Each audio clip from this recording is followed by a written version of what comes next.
Vu Kiếm Nhân. Thiến Thiến. Trương Thiến, tiểu thư Trương gia.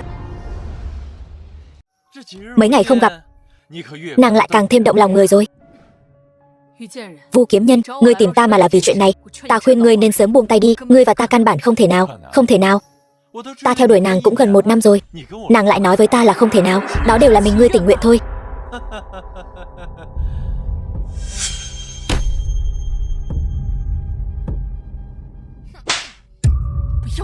Vô liêm sỉ.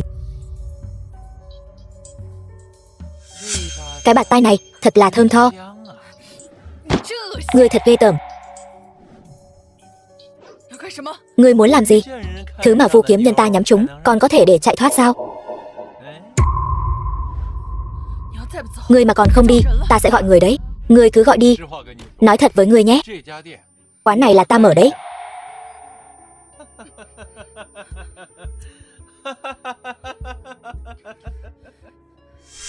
Ngươi vừa cho ta uống cái gì vậy?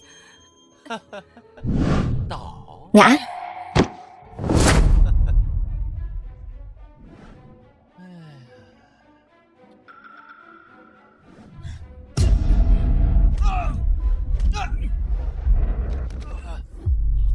Ngươi thật sự cho rằng mình là ai?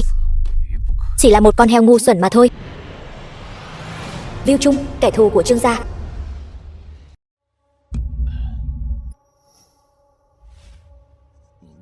Người nhà họ Trương các ngươi đều nên xuống mồ. Được hợp tác với Bạch tiên sinh thật là vinh hạnh của Trương mỗ ta. Trương Kiến Khuê, tam thúc Trương Thiến.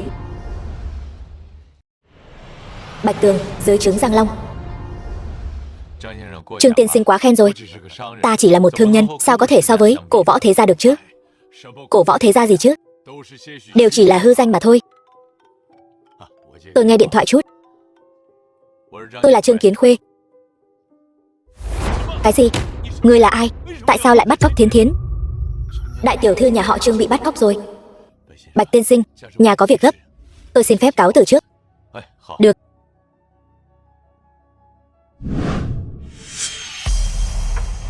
Thiếu gia. Giang Long, Long Trạch, Long gia kinh thành. Trương Kiến Khuê đi gấp như vậy, có phải là có chuyện gì rồi không? Đúng vậy. Tôi vừa nghe thấy, hình như là tiểu thư nhà họ Trương bị người ta bắt cóc rồi.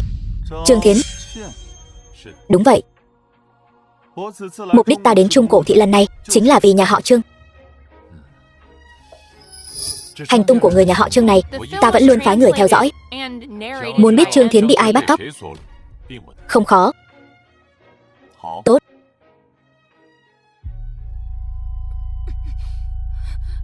Ngươi là ai? Tại sao lại bắt cóc tôi? Tại sao lại bắt cóc cô? 3 năm trước tôi có một bệnh nhân bị người nhà họ Trương các cô hại mất mạng. Tôi biết chuyện này. Đó là do đường ca Trương Hải Ba của tôi làm. Oan có đầu, nợ có chủ. Các người mau đi tìm hắn ta đi. Chuyện này không liên quan đến tôi. Trương Hải Ba là người nhà họ Trương các cô. Cô cũng vậy. Hôm nay sẽ bắt đầu từ cô. Vào đi. Ngươi muốn làm gì?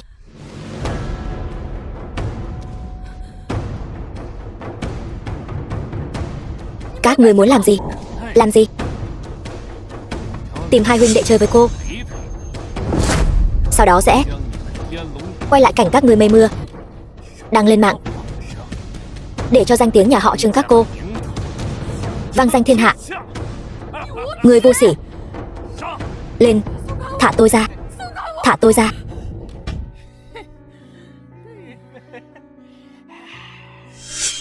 Thả tôi ra. Thả tôi ra.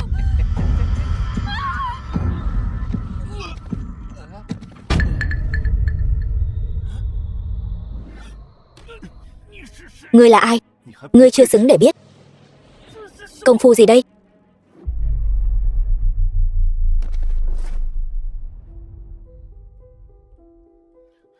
Cô không sao chứ? Đa tạ ân công đã cứu mạng. Tiểu thư quá lời rồi. Tôi chỉ là thấy bọn chúng bắt cóc cô lên xe nên tôi mới đi theo. Không sao là tốt rồi, từ hôm nay trở đi, anh chính là ân nhân cứu mạng của tôi. Tiểu thư lại quá lời rồi. Hẹn gặp lại. Khoan đã.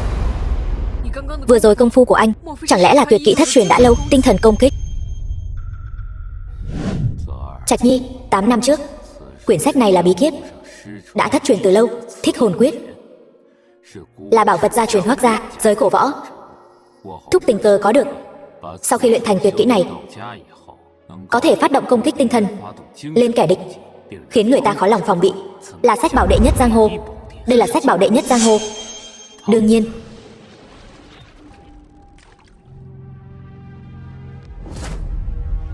lại khủng bố đến vậy sao? Cho dù có học được công pháp này thì đã sao? Cũng không thể hóa giải được lời nguyền của gia tộc ta.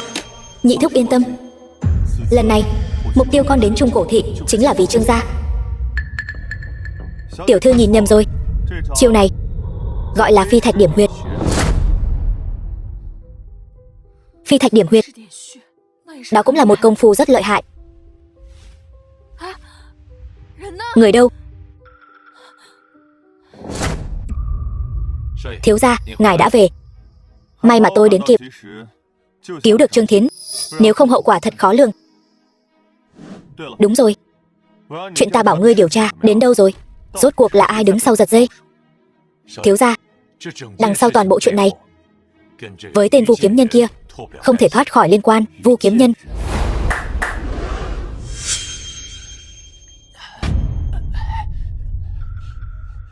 đại gia, đều là tại tiểu nhân nhất thời hồ đồ, đắc tội đại gia, xin đại gia coi tiểu nhân như con tép mà tha cho. Nói, ai sai ngươi đối phó với Trương Thiến? Là tôi.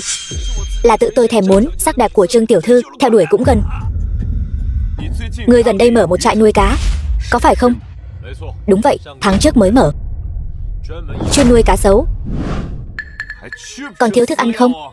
Thiếu, đương nhiên là thiếu rồi. Tôi nói. Vậy thì ngươi mau nói đi. Là Lăng gia. Lăng Thu. Lăng Thu sao? Kéo tên khốn này ra ngoài. Đại gia, ngài muốn tôi nói, tôi đã nói hết rồi. Các ngài phải giữ lời hứa. Thiếu gia, ngài mới về chưa lâu, có thể với cổ võ thế gia ở Trung Cổ Thị không hiểu rõ lắm. Chẳng lẽ Lăng gia này cũng là cổ võ thế gia? Đúng vậy. Đại tiểu thư, xin lỗi. Lăng Thu, đại tiểu thư Lăng gia. Chuyện còn con cũng không làm được, nuôi lũ phế vật các ngươi để làm gì? Việc này đều tại tên khốn Vu Kiếm Nhân kia. Vốn dĩ là chuyện rất đơn giản, hắn cứ làm cho nó phức tạp lên, đừng có chuyện gì cũng đổ hết lên đầu Vu Kiếm Nhân. Chuyện này rõ ràng là các ngươi không làm tốt. Tiểu thư, chúng tôi đã rất cố gắng rồi, nhưng ai mà biết được, giữa đường lại nhảy ra một tên là Viu Trung. Tên Viu Trung đó là người nào? Tên Vu Kiếm Nhân đó nói là một kẻ liều mạng.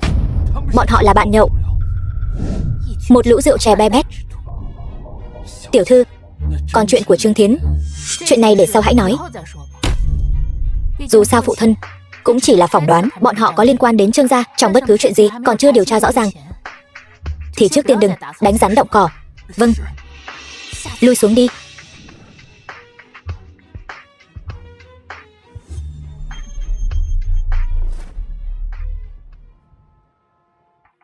Chàng trai cứu con cũng là một cao thủ.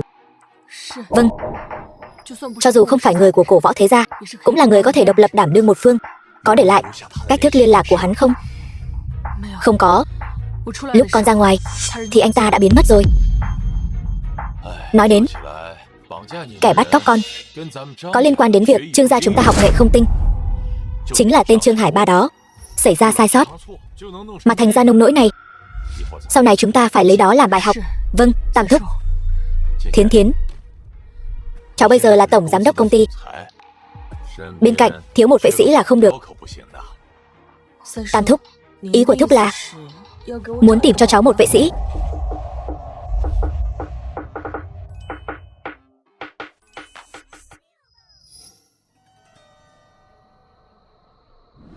Long ca, anh làm tài xế ở tập đoàn chúng ta bao lâu rồi? Mấy năm rồi chứ gì. Sao thế? bộ phận của chúng ta gần đây đang tuyển thêm người, đãi ngộ lại hậu hĩnh, hay là để tôi nói với Trương tổng điều anh sang bộ phận an ninh của chúng tôi? Không hứng thú. Trang ca.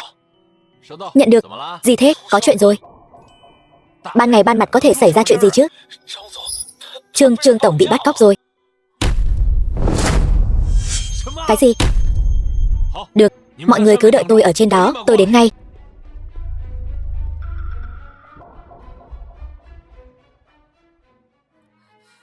Người rốt cuộc là ai? Tại sao lại bắt cóc ta? Tôi cũng chỉ là làm theo lời người khác. Cô đã đắc tội với người không nên đắc tội. Cô nghĩ tôi sẽ nói cho cô biết sao? Trương tổng, cứu tôi với. Ngươi mau buông Trương tổng ra. Tiểu tử, thân thủ khá đấy. Chỉ tiếc là đầu óc không được lanh lợi. Ngươi nói vậy là có ý gì?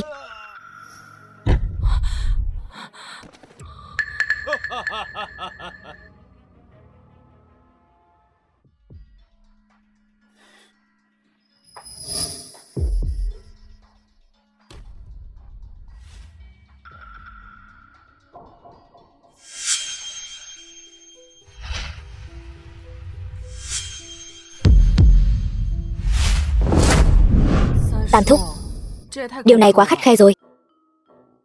2 năm nay đã thử vài lần rồi, vẫn chưa tìm được một vệ sĩ ưng ý. Thiến Thiến, làm việc phải kiên nhẫn. 2 ngày nữa là hội giao lưu của các cổ võ thế gia rồi. Đến lúc đó nếu bị người ta sỉ nhục thì thật là trò cười. Sự việc không đến nỗi tệ như vậy. Bên bộ phận tiếp tân có giới thiệu một tài xế tên Giang Long. Thúc đã quan sát một thời gian, thân thủ cũng không tệ. Giang Long, một tài xế? Đúng vậy. Con hình như đã gặp hắn ở đâu rồi. Hắn là tài xế của công ty chúng ta, làm việc cũng được gần 2 năm rồi. Ở bộ phận khác, con gặp hắn cũng là chuyện bình thường. Không, ý con là con chắc chắn đã gặp hắn rồi. Không phải Tam thúc nói con chứ? Hắn chỉ là một tài xế nhỏ bé. Không thể vì hắn đẹp trai mà con lại hạ thấp thân phận đại tiểu thư. Không, Tam thúc, ý con là trước đây con hình như đã gặp hắn rồi. Thôi được rồi, con đã gặp rồi được chưa? Thúc xem thúc kia.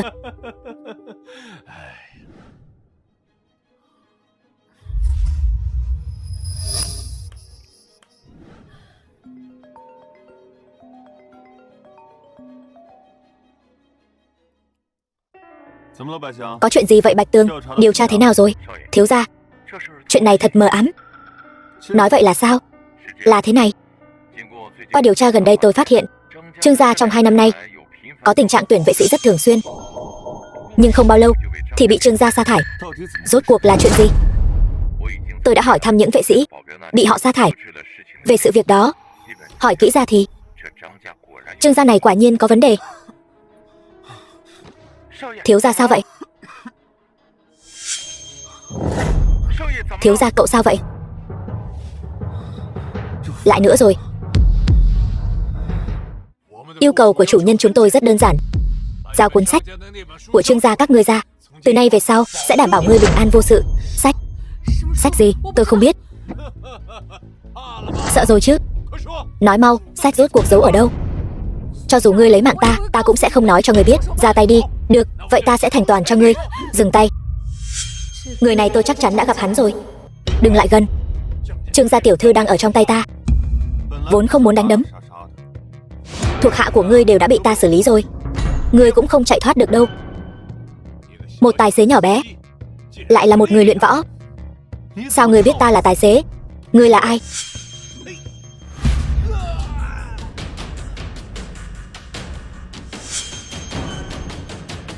Chẳng lẽ là hắn? Đây là tinh thần công kích thất truyền đã lâu. Phản diện đều lên đường vì lắm lời. Đoạn hồn tỏa. Mau dừng tay. Buông tay, ông ấy là người mình.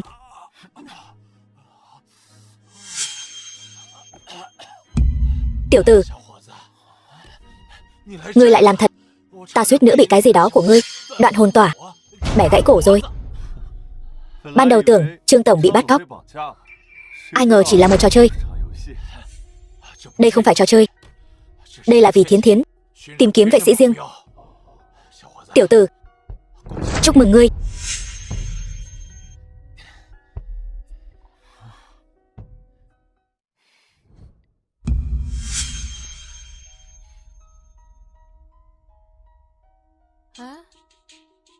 Tôi có gặp anh ở đâu chưa nhỉ? Gì vậy Trương Tổng? 2 năm trước, anh đã cứu một người. Chuyện 2 năm trước là ta cố ý làm. Tuyệt đối không thể để người nhà họ Trương biết mục đích ta cứu người. Nếu không thì... Đùa gì vậy, Trương Tổng? 2 năm trước, tôi ở nước ngoài mà. Thật vậy sao? Người có ngoại hình giống nhau thì dễ tìm. Người có võ công giống nhau thì khó tìm rồi. Trương Tổng, cô nhất định là nhớ nhầm rồi. Hôm đó tôi đi cứu cô, vừa đúng lúc huynh đệ kia ung thư não tái phát ngất xỉu. Hơn nữa, tôi nào biết cái gì mà tinh thần công kích chứ. Nếu tôi biết tinh thần công kích, còn làm vệ sĩ cho cô sao? Theo báo cáo kiểm tra của bệnh viện cho thấy, hơn nữa do Tam thúc đích thân chẩn đoán, người đó quả thật có khối u não. Nếu thật sự loại trừ người này có thủ đoạn thuộc loại tinh thần công kích, vậy hắn làm sao biết người đó bị bệnh? Chẳng lẽ là... Nói thật cho cô biết nhé, Trương Tổng, thật ra thì tôi từ nhỏ đã học một ít y thuật, cho nên có thể nhìn ra bệnh tình. Rất bình thường mà. Tạm tin hắn một lần, dù sao ta cũng đang cần người. Gã này trông cũng khá đẹp trai. Nếu đã vậy thì chọn hắn đi. Từ hôm nay trở đi, anh chính là vệ sĩ của tôi rồi. Vệ sĩ? Đúng. Ngoài vệ sĩ ra, anh còn phải làm bạn trai của tôi, để tham gia một buổi giao lưu. Cái gì? Nào, cạn. Trương tiểu thư, đây chính là buổi giao lưu mà cô muốn tôi tham gia sao? Đây chính là buổi giao lưu của cổ võ thế gia. Cổ võ thế gia, từ giờ trở đi hãy gọi tôi là Thiến Thiến. Được Trương Thiến Thiến, vậy mới đúng. Cổ võ gia tộc thần bí như vậy, có phải Trương gia các cô cũng thế không?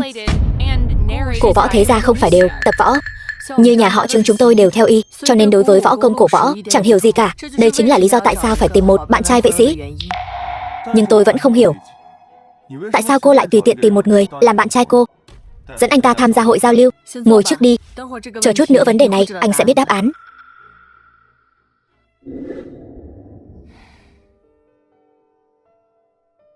Thiến Thiến, lần này tham gia hội giao lưu mục đích là gì? Thật ra thì cái này là các bậc tiền bối của cổ võ thế gia để lại. Nghe nói là có thể gia tăng tình nghĩa giữa các gia tộc, cũng có thể gia tăng sự hợp tác giữa các gia tộc với nhau. Đây chẳng phải là Trương Thiến của Trương gia sao? Bao nhiêu năm không gặp cô ấy, sao giờ lại xinh xắn thế này? Quả thật, thời gian trước tôi vừa mới thất tình đã có mỹ nữ rồi, thì tôi không khách sáo nữa.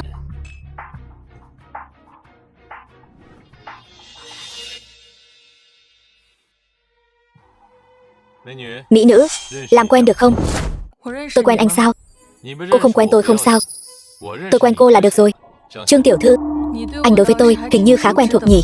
Mọi người ở đây có ai mà không biết thiên kim của Trương gia? Trương Thiến tiểu thư chứ, anh nói chuyện cũng hay đấy. Trương tiểu thư, tôi thấy ở đây người đông miệng lưỡi phức tạp, hay là chúng ta tìm một nơi thanh nhã hơn một chút, tiếp tục trò chuyện, cô thấy sao? Tiên sinh e là đã xem tôi là loại con gái ngây thơ ngốc nghếch rồi. Nếu anh là loại người đó thì tôi khuyên anh vẫn nên đừng phí công sức với tôi nữa. Trương tiểu thư, cô có biết tôi chính là đi chỗ khác đi. Đậu xanh nhà anh. Nhạc Bân, con trai duy nhất của Nhạc Trấn Thiên. Xin lỗi, vừa rồi là lỡ lời. Lỡ lời thôi.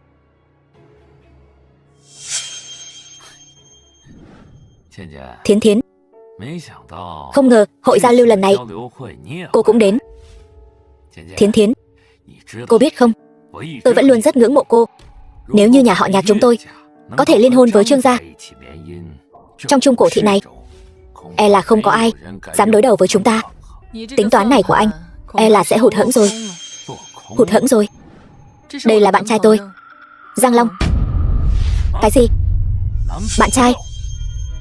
Từ khi nào cô có bạn trai? Xin chào, rất vui được làm quen với anh. Không thể nào, sao cô lại có bạn trai được chứ? Người vừa đến trông quen lắm. Người có quen anh ta không? Ông không quen anh ta sao? Anh ta chính là người của cổ võ thế gia, con trai duy nhất của Nhạc Trấn Thiên, người hiện đang là gia chủ Nhạc gia. Nhạc Ân, Hóa ra là hắn. Bảng xếp hạng cổ võ thế gia, Nhạc gia đứng thứ 3. Chứ còn gì nữa. Cái Nhạc gia này xưa nay vẫn luôn mạnh mẽ. Vụ này coi bộ có trò hay để xem rồi. Nào, tôi có bạn trai. Không phải là chuyện rất bình thường sao? Hắn là ai? Anh ta là vệ sĩ. Vệ sĩ? Em đây là đang đùa tôi đấy hả? Vệ sĩ thì làm sao? Một tên vệ sĩ thôi. Ngươi có tư cách gì mà ở đây uống rượu? Ta khuyên ngươi nên mau chóng rời khỏi Thiến Thiến đi, kẻo tự rước lấy nhục. Vệ sĩ thì làm sao? Bây giờ Thiến Thiến là bạn gái tôi. Ngươi hết cơ hội rồi. Thằng nhãi nhà ngươi mau buông Thiến Thiến ra. Anh ấy là bạn trai của tôi. Ôm tôi. Có gì không nên sao? Thiến Thiến, em làm vậy trưởng bối gia tộc có biết không? Hắn chỉ là một tên vệ sĩ thôi. Chuyện của tôi không cần người khác quản. Thiến Thiến, cô đừng có làm bậy. Trương gia các cô ở trong cổ võ thế gia là tồn tại ở đáy. Vậy thì sao chứ? Ngươi, Nhạc Bân. Ai đó, đừng manh động. Hoắc gia chủ, sao ngài lại ở đây? Ta là người thích hóng chuyện ấy mà. Hoắc Thăng, gia chủ Hoắc gia. Cổ võ thế gia giao lưu hội 3 năm một lần này, đương nhiên không thể vắng mặt được. Đúng vậy. Sao nào? Ngươi vẫn còn theo đuổi Trương tiểu thư hả? Tiếc thật, bị một tên vệ sĩ thối tha chặn đường rồi. Ta nói Trương tiểu thư này, cô đừng có làm loạn nữa được không? Hoắc tiên sinh nói vậy là có ý gì? Rõ ràng là tài xế riêng của cô. Là cô bảo hắn ta làm bạn trai cô đúng chứ? Thằng nhãi này là tài xế nhỏ hả? Đúng vậy. Nửa tháng trước ta còn đến Trương gia. Lúc đó lái xe chính là người này. Ta hiểu rồi. Hóa ra cô tìm một tài xế nhỏ đi cùng cô tham gia giao lưu hội này. Tài xế thì làm sao? Vậy cũng không thể cản trở chúng tôi yêu nhau. Thôi đi, đừng làm loạn nữa. Nửa tháng trước ta tận mắt nhìn thấy thằng nhãi này rất kính trọng cô. Ta không tin một tài xế nhỏ trong vòng nửa tháng có thể khiến một tiểu thư cổ võ thế gia say mê hắn ta. Cái này rõ ràng là giả mà.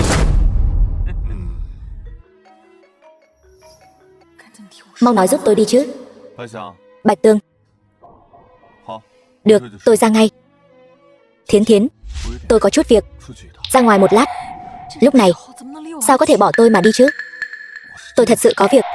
Đợi tôi. Giang Long, anh quay lại đây cho tôi. Đây là bạn trai cô sao? Một tên hèn nhát.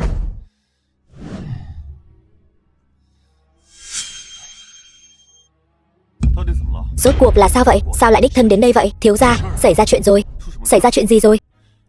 Người mà ngài bảo tôi chú ý, căn cứ bí mật của Trương gia bị tập kích. Hạ Thành tiến sĩ bị người ta bắt cóc rồi. Cái gì? Chuyện gì vậy? Mới nửa tiếng trước chuyện xảy ra. Vậy Trương gia có biết không? Đối phương xử lý rất kín kẽ. Hiện tại Trương gia chắc là vẫn chưa biết. Thiếu gia, chúng ta có nên tìm người báo cho Trương gia không? Không được.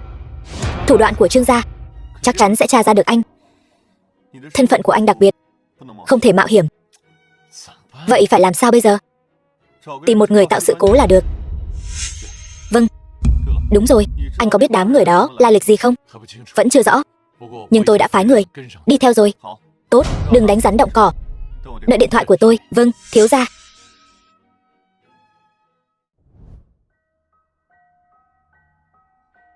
Nào. Thiến Thiến này. Thiến Thiến, đừng uống nữa. Anh bỏ trốn lúc nguy cấp, bây giờ lại đến quản tôi.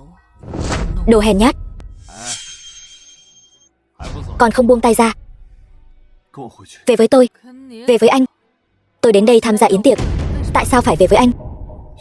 Có chuyện gì thì về nhà rồi nói. Mau buông Thiến Thiến ra. Một tên tài xế quen lại dám vô lễ như vậy. Hôm nay tao sẽ cho mày biết. Cút ngay.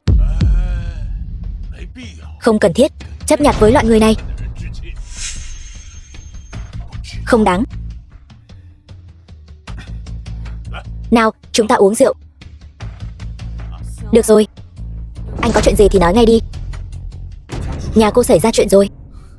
Giang Long, tôi là người thừa kế tương lai của Trương gia. Gia tộc chúng tôi xảy ra chuyện, tôi lại không biết sao. Cô không tin tôi. Vừa rồi anh ôm tôi, có phải là muốn sàm sỡ tôi không? Nghĩ cái gì vậy? Anh còn chối cãi, bịa đặt chuyện gia tộc tôi xảy ra chuyện. Tin hay không tôi sa thải anh. Tôi nói đều là thật. Tôi đều nhìn ra rồi. Vừa rồi anh chính là không muốn thấy tôi bị Nhạc Bân bắt nạt đúng không? Tôi không có ý đó. Ý của tôi là, thôi được rồi, đợi hội nghị giao lưu kết thúc, anh liền nộp đơn từ chức đi. Cái gì? Tôi không muốn thấy anh. Không ngờ lại ra nông nỗi này. Nếu đem chuyện Trương gia bị tập kích kể rõ ra, tất sẽ bại lộ thân phận thật của ta. Đến lúc đó muốn tiếp tục ở lại Trương gia e rằng không thể. Lại dám động đến tôi sao? Cho anh một bài học trước. Đến lúc đó chuyển anh đến bộ phận vệ sinh công ty quét nhà xí.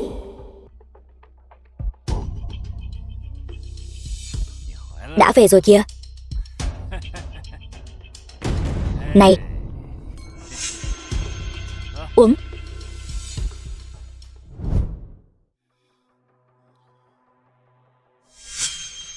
Thiếu gia, đã điều tra rõ là Hồng gia ra tay. Hồng gia? Hồng gia nào? Cũng như Trương gia là cổ võ gia tộc, cũng làm ăn về dược phẩm. Hiện tại Trương gia tuyệt đối không thể xảy ra chuyện, nếu không kế hoạch của ta sẽ đổ bể. Thiếu gia muốn làm gì, ngài cứ phân phó. Người bây giờ lập tức điều tra tất cả chứng cứ phạm tội của Hồng gia. Vâng, nhưng mà hạ thành của Trương gia này phải làm sao đây? Chuyện này cứ giao cho ta.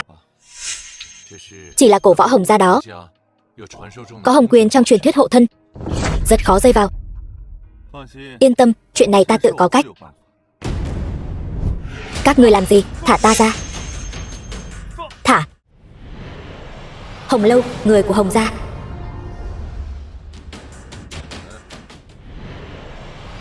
Hạ thành tiến sĩ. Các ngươi là ai? Tại sao lại bắt ta? Hạ tiến sĩ, mời ngài đến bằng cách này có hơi đường đột. Ta đâu có quen biết các ngươi. Bây giờ chẳng phải quen rồi sao? Nhưng mà các ngươi dùng cách này để gặp ta chẳng phải là... Thật ra ta tìm Hạ tiến sĩ là để bàn một vụ làm ăn. Làm ăn gì? Chính là thành quả nghiên cứu dược phẩm mấy năm gần đây của ngài. Thành quả nghiên cứu? Toan tính của các ngươi sai rồi. Ta sẽ không phản bội Trương gia. Phản bội? Hạ tiến sĩ, ngài nói đùa rồi. Ngài họ Hạ chứ đâu phải họ Trương. Phản bội là nói sao đây? Dù ngươi nói thế nào, ta cũng tuyệt đối không phản bội Trương gia. Đừng nói chắc như vậy chứ. Điều kiện Trương gia đưa ra cho ngươi, ta có thể trả gấp đôi, thậm chí hơn.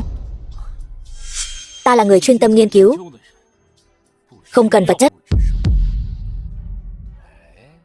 Bản thân ngươi không cần, nhưng gia đình ngươi cần mà. Vợ con ngươi, họ cần cuộc sống chất lượng. Nghĩ mà xem. Hồng Lâu của Hồng gia, ngươi thật khiến ta khó tìm. Ngươi là ai? Sao lại ở đây?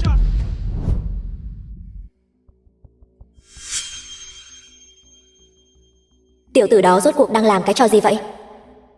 Bình thường hắn cũng chẳng nói năng gì.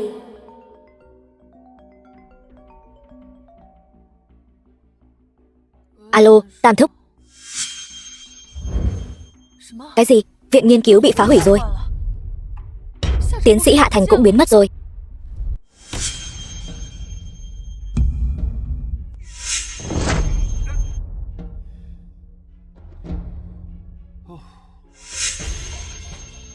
Ngươi là ai?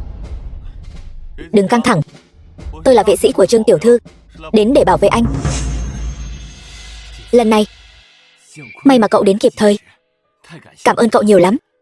Nếu tiến sĩ Hạ thực sự muốn cảm ơn tôi muốn nhờ anh giúp một việc. Việc gì chỉ cần tôi làm được. tôi sẽ không chối từ. Tôi muốn anh giữ kín bí mật tôi cứu anh. Giữ bí mật? Đúng. Chuyện này, ai cũng có bí mật riêng của mình. Tôi chỉ nhờ tiến sĩ Hạ giúp tôi việc này thôi. Xin tiến sĩ Hạ hãy hứa với tôi. Bây giờ, những người trẻ tuổi như cậu mà không bị vật chất cám dỗ, thật hiếm thấy. Yêu cầu của cậu, tôi đồng ý. Trương Tổng, sự việc đã diễn ra như vậy. Không ngờ tiến sĩ Hạ vừa có tài văn chương lại có võ nghệ. Anh yên tâm, viện nghiên cứu tuy bị phá hủy, nhưng vẫn có thể xây dựng lại, chỉ cần người không sao là được. Trùng hợp thôi. Sao tôi lại cảm thấy chuyện này có vấn đề nhỉ? Chuyện này có vấn đề gì chứ? Tôi nhớ rất rõ ràng. Trong hồ sơ của tiến sĩ Hạ, căn bản không có mục biết võ công. Hơn nữa, theo thông tin mà cảnh sát cung cấp, hai người họ bị người bí ẩn đánh ngất. Người bí ẩn? Đúng vậy. Tiến sĩ Hạ, cậu có thấy người bí ẩn đó không? Vào đi. Trương Tổng, cô tìm tôi. Trương Tổng, nếu không có việc gì thì tôi xin phép ra ngoài trước. Anh đừng vội. Không phải nói còn có người bí ẩn nào đó sao? Anh đợi chút, tôi xử lý chút việc khác đã. Được. Giang Long, chuyện hôm qua tôi nói với anh quên rồi sao? Chuyện gì? Không phải bảo anh nộp đơn xin nghỉ việc rồi cút xéo sao? Sao không thấy anh có động tĩnh gì vậy? Trương Tổng, tôi thực sự rất cần công việc này. Cô có thể suy nghĩ lại không? Đây là thái độ của người đi cầu xin sao? Ý của Trương Tổng là vẫn còn cơ hội. Không phải tôi thủ dai đâu. Chỉ là nhìn vào biểu hiện của anh hôm qua, làm vệ sĩ anh không đủ tư cách. Bộ phận vệ sinh của công ty chúng tôi vừa đúng lúc còn thiếu một người dọn nhà vệ sinh. Nếu anh không muốn nộp đơn xin nghỉ việc thì bây giờ có thể qua đó. Nếu anh làm tốt, tôi còn có thể phong anh làm trưởng phòng nhà vệ sinh đấy. Tôi vẫn chưa thể rời khỏi Trương gia. Thôi, nhịn chút vậy. Được, tôi đồng ý. Người trẻ tuổi phạm sai lầm, nóng nảy là điều dễ hiểu, nhưng cậu phải trả giá cho sự nóng nảy của mình. Nghe ta, biểu hiện tốt vào. Chờ đã. Tiến sĩ Hạ có lời muốn nói. Trương Tổng, tôi buộc phải nói thật với cô. Kẻ thần bí hôm đó chính là hắn. Giang Long. Tiến sĩ Hạ, tôi đã nói với anh rồi mà. Bảo anh giữ bí mật rồi mà. Giang tiên sinh, cậu làm nhiều chuyện như vậy, không những không được thưởng, mà còn bị sai đi dọn nhà vệ sinh. Chuyện cậu nhẫn nhục chịu khó như vậy, tôi rất kính phục cậu. Nhưng làm người, làm việc phải có lương tâm. Cậu đã cứu mạng tôi. Chuyện này, tôi nhất định phải nói rõ với Trương Tổng. Anh chắc chắn chuyện này là hắn làm sao? Trương Tổng, tôi sẽ không lấy chuyện này ra đùa đâu. Hèn gì trong buổi giao lưu, hắn nói nhà chúng tôi gặp chuyện, tất cả đều được giải thích rồi. Chỉ là chuyện này, hắn làm sao mà biết được? Trong này chẳng lẽ có gì mờ ám sao? Tam thúc, có vài chuyện con muốn nói chuyện riêng với Giang Long. Được, tiến sĩ Hạ, chúng ta đi thảo luận chuyện khôi phục viện nghiên cứu đi.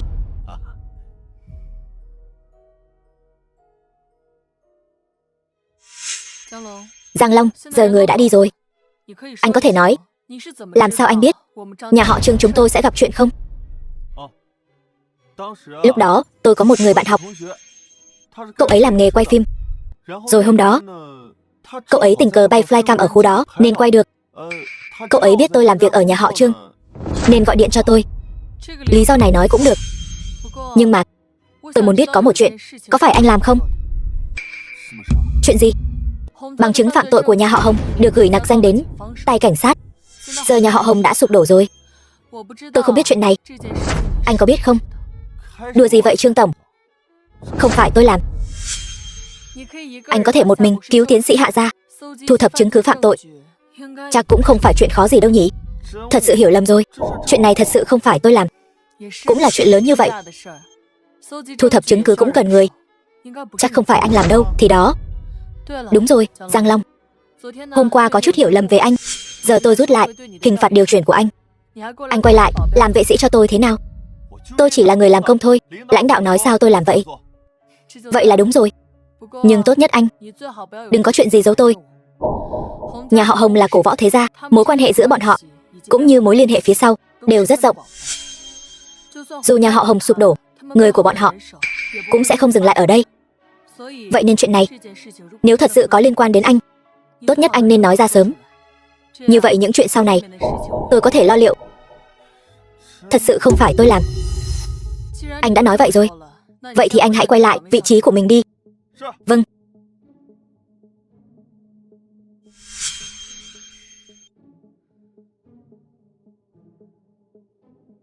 Tam thúc, thúc giúp con tìm một người theo dõi nhất cử nhất động của Giang Long. Cậu ta có vấn đề sao? Con có linh cảm. Con luôn cảm thấy hắn giấu con điều gì đó, làm chuyện gì đó. Được, thúc sẽ tìm người đáng tin cậy, theo dõi hắn ta.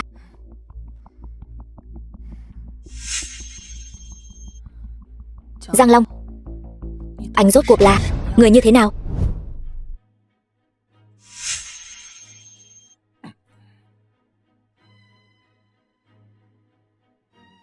Lại đây. Nhạc tổng, có gì dặn dò? Trương gia tiểu thư cậu biết chứ? Biết. Không phải Nhạc tổng vẫn luôn theo đuổi cô ấy sao? Người phụ nữ này khó theo đuổi lắm. Với địa vị và thân phận hiện tại của Nhạc tổng, loại phụ nữ nào mà không tìm được? Cậu nghĩ tôi chỉ vì một người phụ nữ mà làm lớn chuyện sao? Tôi biết ý của cậu là Trương gia. Đúng vậy. Tuy Trương gia trong số các cổ võ thế gia không truyền thừa võ học, nhưng y thuật vẫn rất khá. Như những thương vụ kinh doanh dược phẩm mà họ tung ra, gần như có thể sánh ngang với Lăng gia, thế gia y dược. Nếu có thể lấy được Trương gia tiểu thư, thì chúng ta, thực lực và thế lực của Nhạc gia sẽ càng lên một bậc. Thì ra là vậy. Cho nên Trương Thiến, người phụ nữ này, dù thế nào tôi cũng phải tìm mọi cách để có được cô ấy. Chỉ là người phụ nữ này chẳng có chút hứng thú nào với tôi. Đã cưỡng ép không được, chi bằng dùng mưu kế. Mưu kế thế nào? Tôi thấy chúng ta nên làm thế này.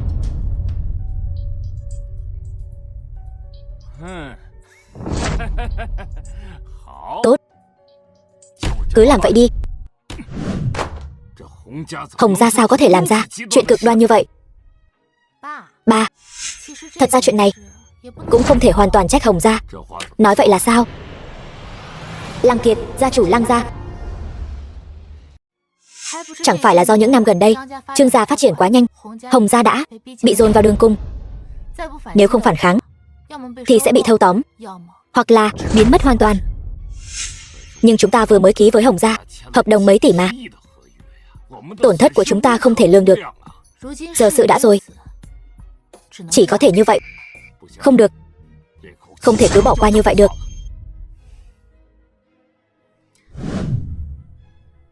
Vốn dĩ chuyện này cũng không lớn đến mức đó, chỉ là phá hủy một viện nghiên cứu thôi. Bỏ chút tiền bồi thường là được rồi. Ai ngờ Hồng gia bao nhiêu năm qua đã làm những chuyện mờ ám, đều bị người ta phanh phui ra hết.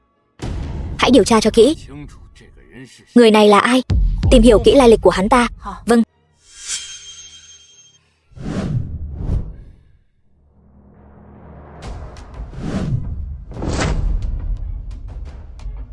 Hai vị đây là?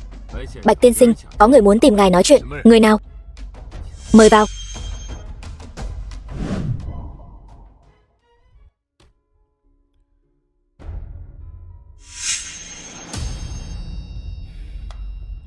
Bạch Tường bị sao thế? Đã hẹn gặp ở đây rồi mà, cũng không bắt máy.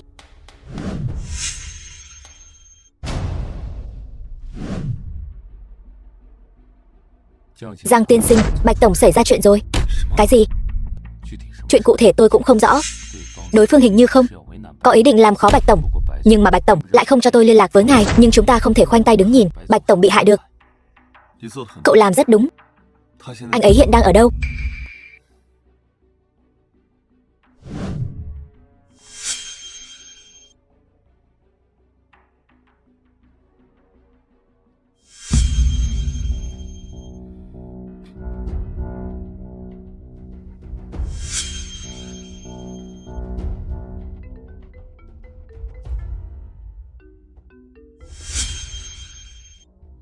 Có chuyện gì vậy? Tôi phát hiện Giang Long có hành tung quỷ dị, lại còn gặp gỡ với người thần bí. Được, cậu gửi vị trí cho tôi sẽ đến ngay. Được.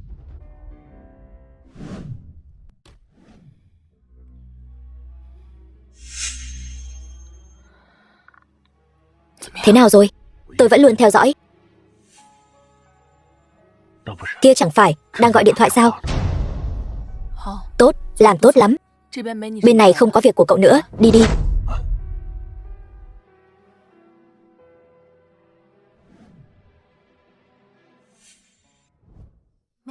Không ngờ Bạch tiên sinh lại là kẻ đứng sau sự sụp đổ của Hồng gia.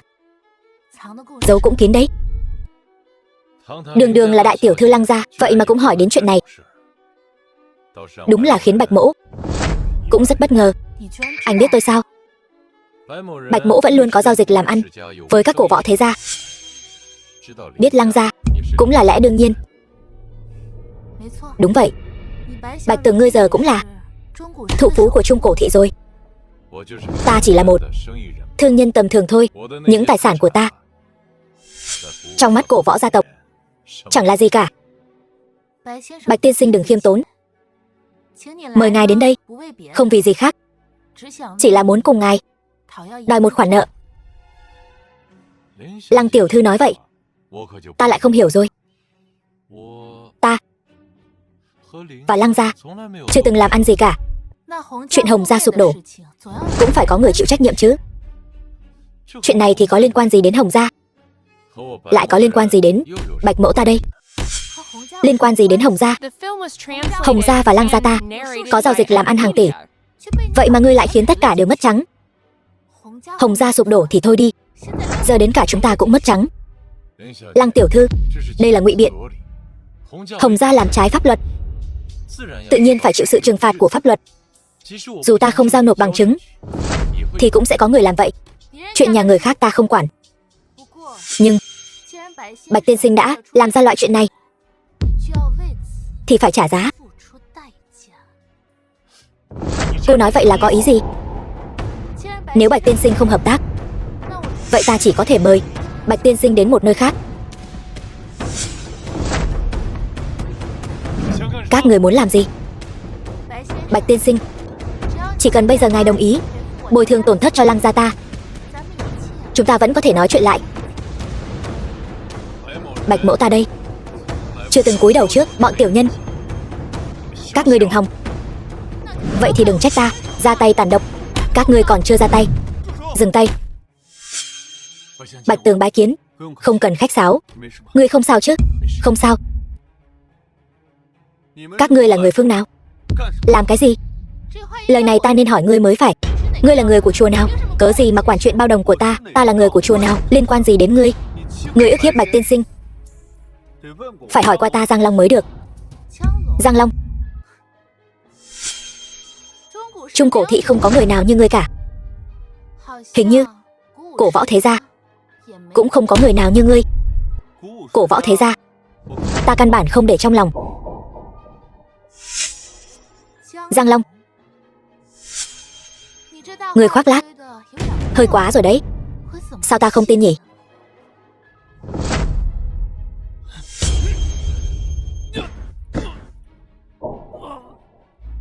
Quả nhiên có chút bản lĩnh. Tiểu Kiều, đến lượt ngươi lên sàn rồi.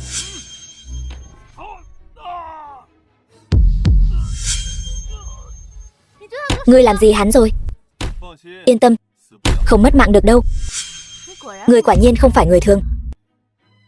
Thân thủ tốt như vậy, có muốn cân nhắc làm hộ vệ của ta không? Ngươi vừa mới ức hiếp bằng hữu của ta, còn muốn ta làm hộ vệ cho ngươi. Hắn là hắn, chúng ta là chúng ta. Không hứng thú.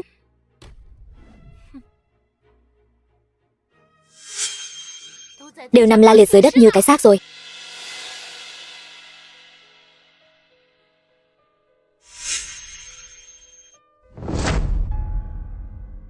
Người này cũng khá thú vị. Thiếu gia, người này chính là Lăng gia đại tiểu thư Lăng Thu.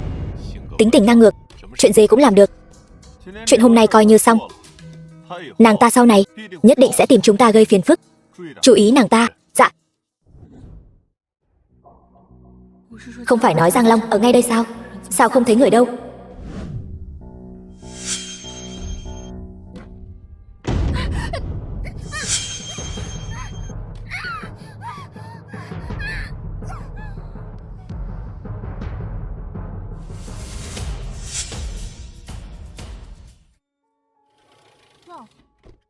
Đây chẳng phải là tiểu thư Trương gia, Trương Thiến sao?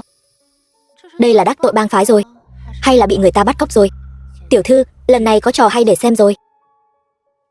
Trò hay? Trò hay gì? Tiểu thư, Trương gia là kẻ thù không đội trời chung của Lăng gia chúng ta. Ngươi nói vậy cũng đúng. Nhưng mà chuyện hôm nay, để chúng ta gặp được, cũng coi như có chút thú vị. Phái người theo dõi đám người đó. Khi cần thiết, có thể hỏi Trương gia một chút lợi ích. Thuộc hạ hiểu rồi.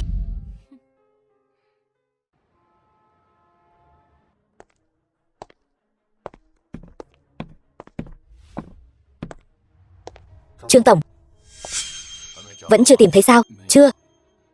Nhưng mà nghe người bên dưới nói, tiểu thư là theo dõi Giang Long mà mất tích. Giang Long? Lại là hắn? Đúng vậy. Dựa theo hình ảnh camera cuối cùng tiểu thư biến mất, lúc đó Giang Long cũng xuất hiện ở chỗ đó. Đi tìm hắn đến đây. Vâng. Tìm ta có việc gì? Đương nhiên có việc. Ta hỏi ngươi, Thiến Thiến ở đâu? Có ở cùng nàng ấy không? Ta tìm không thấy nàng ấy, điện thoại cũng không liên lạc được mới đến tìm ông. Vậy sao? Dĩ nhiên. Sáng nay tại sao xuất hiện ở công viên Phong Lâm? Các người giám sát tôi. Trả lời câu hỏi của ta. Tôi chỉ là cùng bạn bè xử lý chút việc riêng. Tài xế kiêm vệ sĩ của một tiểu thư. Các người cũng xứng có việc riêng. Sao? Chẳng lẽ tôi đi vệ sinh các người cũng muốn quản sao? Cũng chỉ là hỏi thôi. Đừng để bụng, đừng có áp lực. Chủ yếu vẫn là chuyện của Thiến Thiến. Trương tiểu thư làm sao vậy? Cô ấy mất tích rồi. Cái gì?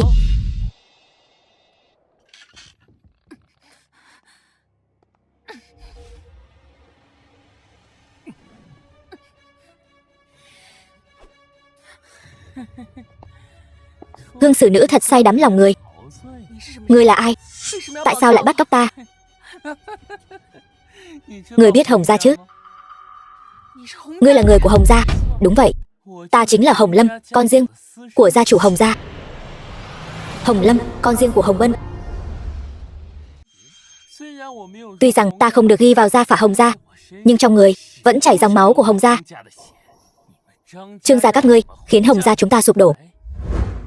Hôm nay, ta sẽ khiến các ngươi phải trả giá. Ngươi muốn làm gì? Làm gì hả? Dĩ nhiên là để các ngươi mất mặt rồi. Mau thả ta ra. Thả. Được thôi. Ngươi phải để lão tử thỏa mãn đã, rồi mới thả ngươi.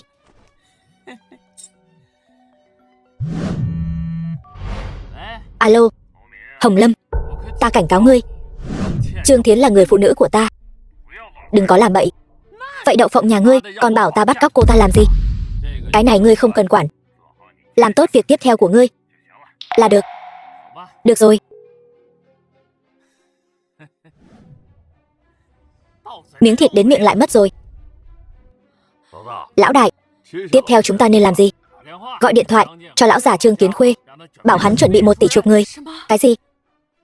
Ngươi muốn tống tiền Trương gia chúng ta? Ngươi đừng hòng. Đều tại thúc thúc ta không tốt. Ta biết ăn nói thế nào với đại ca đại tẩu đã khuất đây. Sự việc có thể không tệ như ông nghĩ đâu.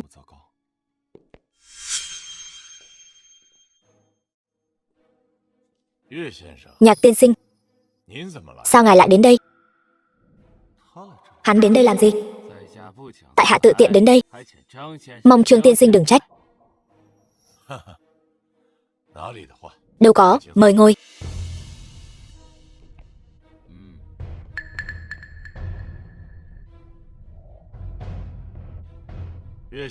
Nhạc tiên sinh đại giá Quang Lâm, không biết có chuyện gì?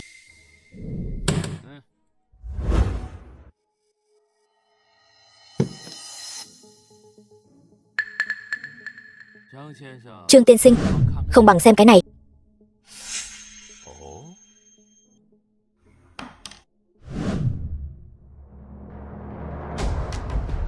Hỏa linh chi 500 năm.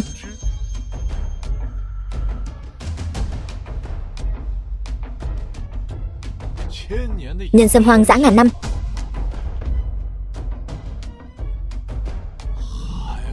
Đông trùng hạ thảo. Ở độ cao 5.000 mét.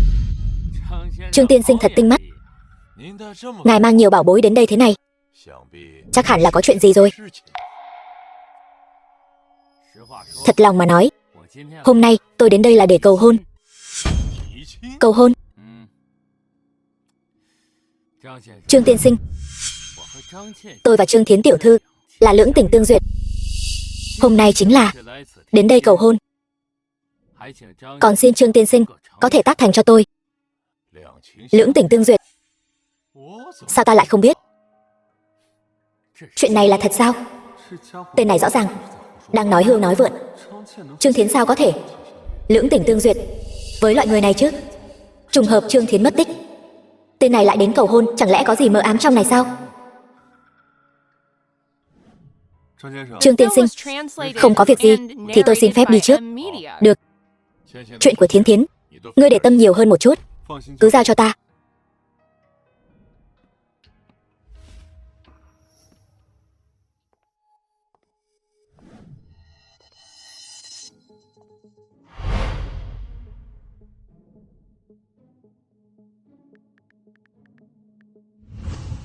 Alo Bạch Tường. Thiếu gia, ngài có gì dặn dò? Nhờ ngươi một việc. Thiếu gia, ngài nói gì vậy? Có việc gì ngài cứ dặn dò. Trương Thiến tiểu thư bị bắt cóc rồi. Ta nghi ngờ chuyện này có liên quan đến Nhạc Bân. Ngài là nói Nhạc Bân nhà họ Nhạc? Trương tiên sinh, vậy hôn sự của tôi và Trương Thiến?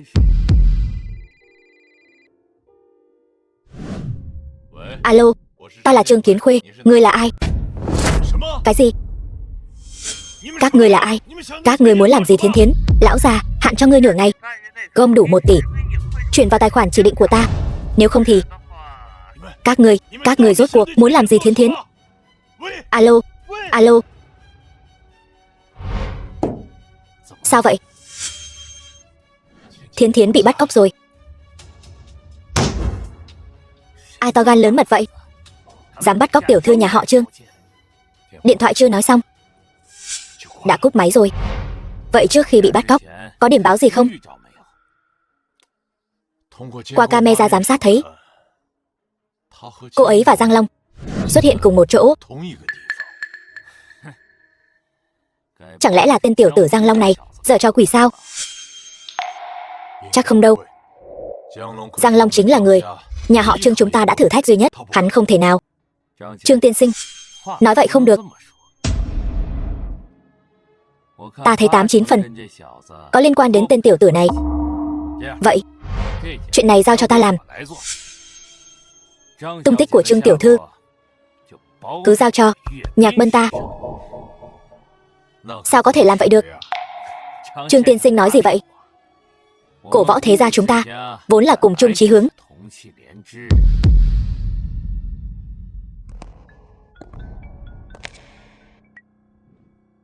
Alo.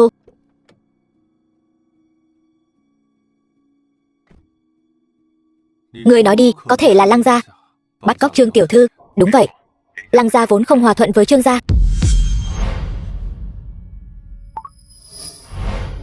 Không được nhìn, lái xe là Lăng Thu tiểu thư phải không? Cậu tài xế trẻ này vậy mà còn nhớ tôi. Tôi nói này Lăng Thu tiểu thư, chúng ta vô oán vô thù, sao cô cứ nhằm vào tôi thế? Đừng có đánh trống lảng. Cậu và Bạch Tường cùng nhau hạ bệ Hồng gia, chính là chặt đứt một cánh tay đắc lực của Lăng gia chúng tôi. Lăng gia chúng tôi không dễ nói chuyện như vậy đâu. Lăng tiểu thư, tôi còn có việc, mời cô tự nhiên. Tôi nói này cậu tài xế trẻ, cậu có biết tôi đến là để giúp cậu giải quyết vấn đề. Ý cô là chuyện của Trương tiểu thư. Cậu cũng không ngốc lắm.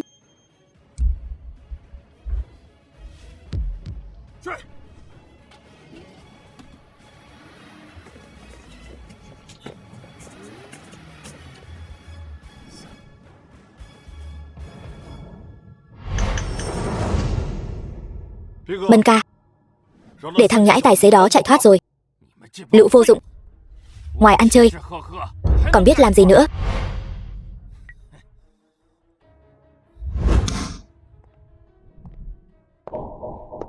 Đại ca, màn anh hùng cứu mỹ nhân bắt đầu rồi. Chúng ta nên đi thôi. Chuẩn rồi. Vở kịch đã diễn được nửa chừng, không thể xảy ra trục trặc được. Mỹ nhân nhỏ, ta đến đây. Đi thôi. Cái gì? Ngươi muốn tống tiền Trương gia chúng ta? Đừng hòng. Trương tiểu thư, vậy thì phải xem cô có bao nhiêu quyền lực trong Trương gia. Hay là chúng ta đánh cược một ván đi. Nếu tam thúc của cô đồng ý bỏ ra 1 tỷ để chuộc cô, thì cô hãy đi cùng tôi một đêm. Nếu ông ta không đồng ý, tôi sẽ ở bên cạnh cô một đêm. Thế nào? Đồ vô sỉ, ngươi sẽ gặp báo ứng. Báo ứng? Báo ứng ở đâu? Ngươi là ai? Nhạc Bân, cứu tôi với.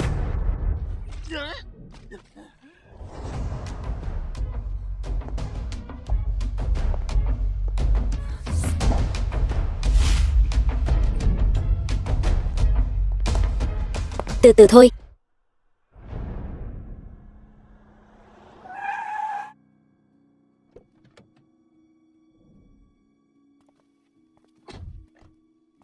Cô đợi tôi ở đây.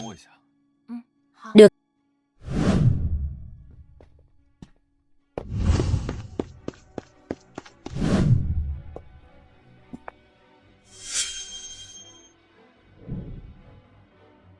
Chẳng lẽ tôi đến muộn rồi sao?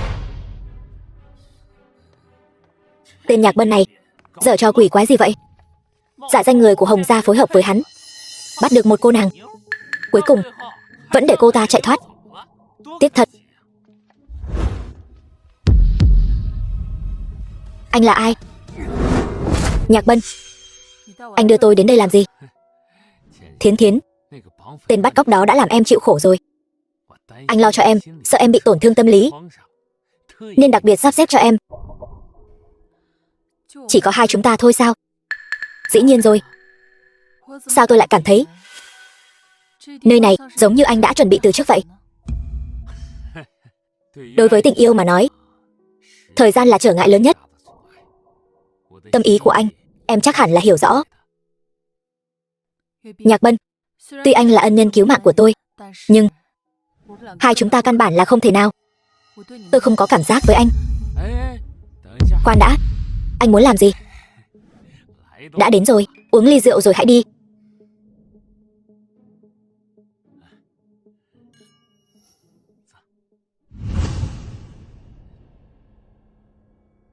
Thiến Thiến, anh nghe nói Cổ Võ Thế Gia muốn tổ chức cuộc thi bình chọn bậc thầy y thuật. Lần này Trương gia các ngươi chuẩn bị phái ai đi? Sao nào, anh bây giờ bắt đầu hứng thú với chuyện này rồi sao?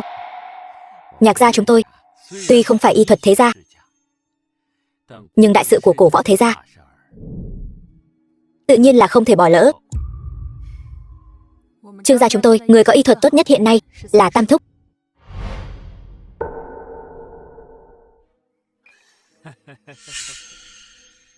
Tam Thúc của ngươi dù sao cũng là bậc trưởng bối rồi. Lần này hẳn là thế hệ trẻ, thanh niên tài tuấn mới đúng. Rượu này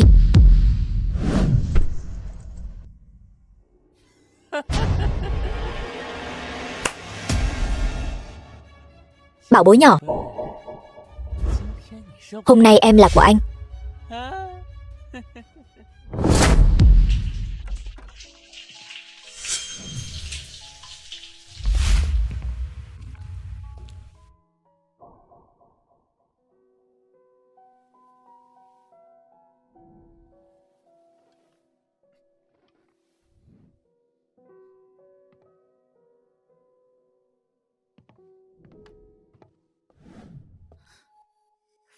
Yên tâm đi đi, tôi đã thông báo cho phóng viên, 5 phút nữa sẽ tới.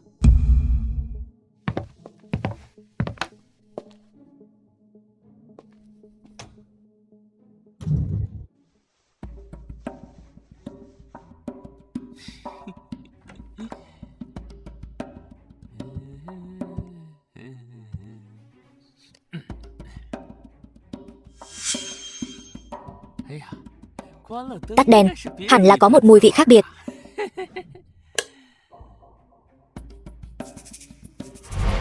Bảo bối nhỏ, anh tới rồi.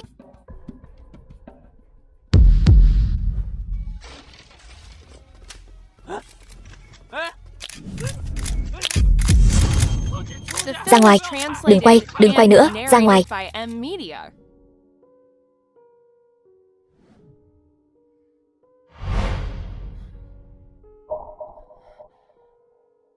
Sao tôi lại ở đây?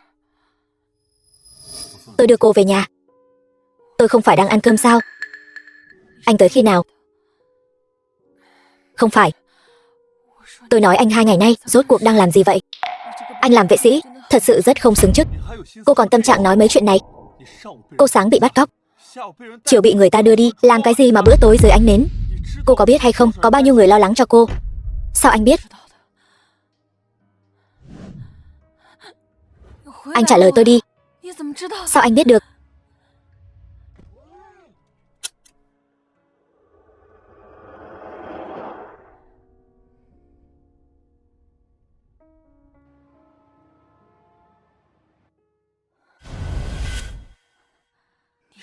Anh nói vậy mà đều là sự thật. Nhạc Bân kia thật sự bỏ thuốc tôi, muốn bức hại tôi. May mà tôi đến kịp thời, mới không gây ra đại họa. Hồng Lâm kia thì sao? Tôi muốn gặp hắn, đích thân xác nhận với hắn. Đi theo tôi.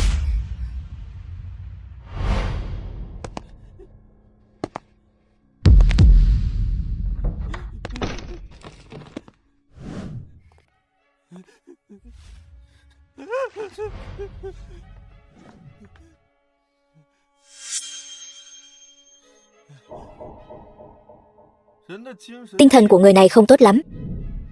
Xem ra đã làm nhiều chuyện xấu quá. Trương tiểu thư tha mạng. Chỉ cần cô tha cho tôi cái gì cũng nói với cô. Vậy anh nói xem, tại sao bắt cóc tôi? Là Nhạc Bân. Hắn khống chế tất cả. Cái gì? Nhạc Bân? Đúng, thật sự là hắn. Đúng. Về là tốt rồi. Thúc suýt nữa là đưa hết tiền cho bọn bắt cóc rồi. Giờ thì tốt rồi, tiết kiệm được. Nếu không có Giang Long thì con đã bị làm nhục rồi. Cái gì? Cái bọn gan hùm mật gấu này, bọn họ rốt cuộc là ai? Là Hồng Lâm của Hồng gia. Hồng gia? Đúng vậy.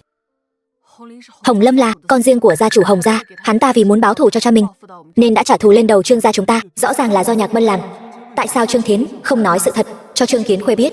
Cô ấy chắc có điều gì đó lo ngại. Giang Long, cậu nói xem, là ai làm?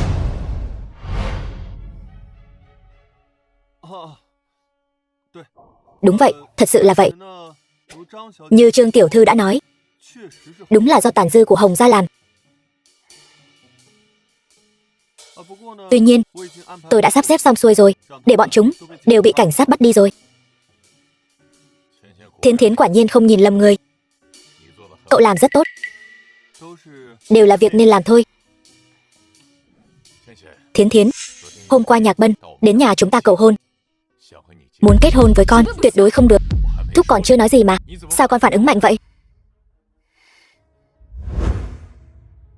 Hay là Thúc xem cái này trước đi. Là sự vặn vẹo của nhân tính hay là sự băng hoại của đạo đức? Chuyện này sao lại như vậy? Thúc không tin có thể hỏi Giang Long. Tên này nhân diện thú tâm, suýt chút nữa thì bị hắn ta lừa gạt.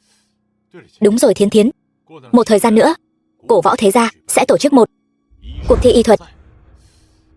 Trương gia chúng ta muốn cử con đi tham gia, tiện thể gặp gỡ Lăng gia. Con sao? Đúng vậy. Hiện tại người có triển vọng kế thừa nhất của Trương gia chính là để con. Y thuật tuyệt học của Trương gia. Tam Thúc, con nghĩ chuyện này Thúc nên bàn bạc lại với Trương Hải Ba, xét cho cùng ở Trương gia. Anh ấy cũng rất được ủng hộ. Con không muốn vì chuyện này mà khiến thế hệ trẻ chúng ta nảy sinh khoảng cách và bất đồng. Con nghĩ được như vậy Thúc rất mừng. Hải Ba đứa nhỏ này tâm cao khí ngạo, quá tự phụ, khó thành đại sự. Chuyện này cứ quyết định vậy đi.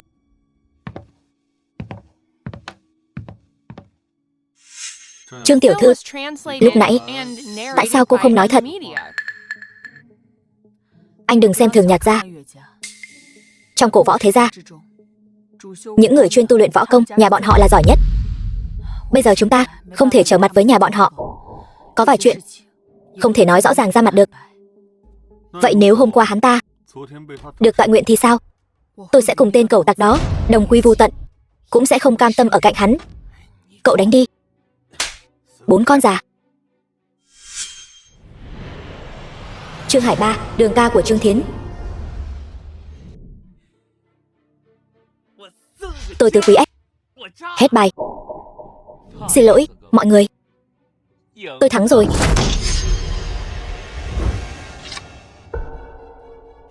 Cái gì đây? Hiểu lầm. Xin lỗi mọi người. Hiểu lầm. Hiểu lầm. Bát gia, tên này không chỉ nợ tiền chúng ta, mà còn ở trong sòng chơi gian lận.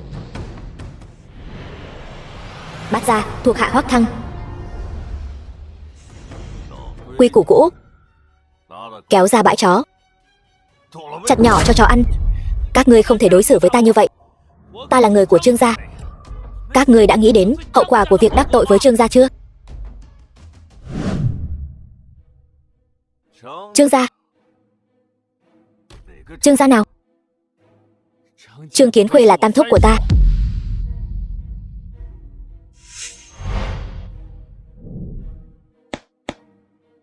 Huynh đệ, vừa mới đắc tội rồi. Từ hôm nay trở đi, số tiền cậu nợ cứ ghi lại đã. Ngươi dẫn huynh đệ tiếp tục chơi. Vâng.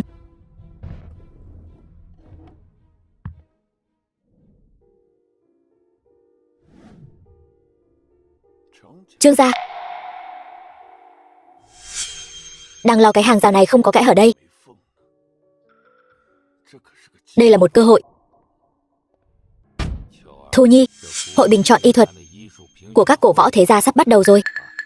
Con có nắm chắc giành được vị trí đầu bảng không? Cái này khó nói.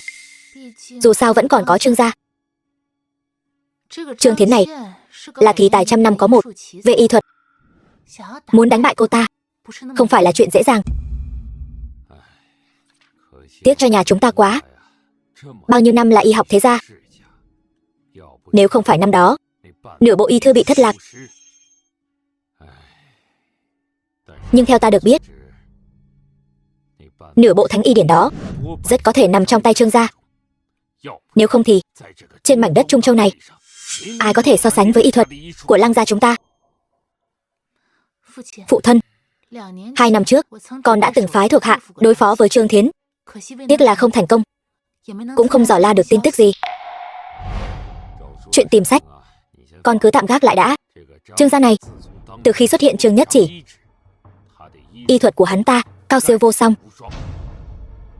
Ông nội đã khuất của con chính là bại dưới tay ông ta. Ông nội của Trương Thiến sao? Đúng vậy. Phụ thân yên tâm, bất kể Trương Nhất Chỉ này sư thừa môn phái nào, hoặc là có liên quan gì đến Lăng gia chúng ta, con đều sẽ dốc hết sức ứng phó với đại hội y thuật. Tốt. Đúng rồi phụ thân, có một chuyện con suy nghĩ rất lâu rồi, cảm thấy vẫn nên bẩm báo với người. Chuyện gì vậy? Dưới trướng Trương Thiến có một người võ công cao cường. Người này rất thú vị. Người nào có thể khiến con gái ta hứng thú như vậy? Anh ta là một người tên Giang Long. Tuy hắn là tài xế của Trương Thiến, nhưng con cảm thấy thân thế hắn tuyệt đối không đơn giản. Sao lại nói vậy? Con từng tận mắt chứng kiến Bạch Tường thủ phú Trung Cổ hết mực cung kính hắn. Có chuyện này sao? Đúng vậy. Vậy xem ra người này phải quan tâm hơn mới được. Ba, con thấy người này thân thủ bất phàm, lại có lai lịch bí ẩn. Hay là Chúng ta đào hắn từ nhà họ Trương sang thì sao? Hồ đồ, con rõ ràng biết người này lai lịch bí ẩn. Chúng ta dám dùng hắn sao? Vì hắn là tài xế của Trương Thiến, chắc chắn biết không ít chuyện nhà họ Trương. Biết đâu hắn còn biết nhà họ Trương có hay không nửa bộ thánh y điển mà chúng ta đã đánh mất thì sao? Con nói hình như cũng có lý. Nhưng mà ba vẫn cảm thấy việc này không ổn. Nếu sau này có cơ hội thì hãy nói lại. Vâng. Lăng tiên sinh, nhà họ Ngô phái người đến cầu xin ngài xuất sơn chữa bệnh cho lão gia nhà họ. Đã quỳ ở cửa một ngày rồi. Ngài xem. Bảo bọn họ đi đi, đừng đến làm phiền ta. Vâng.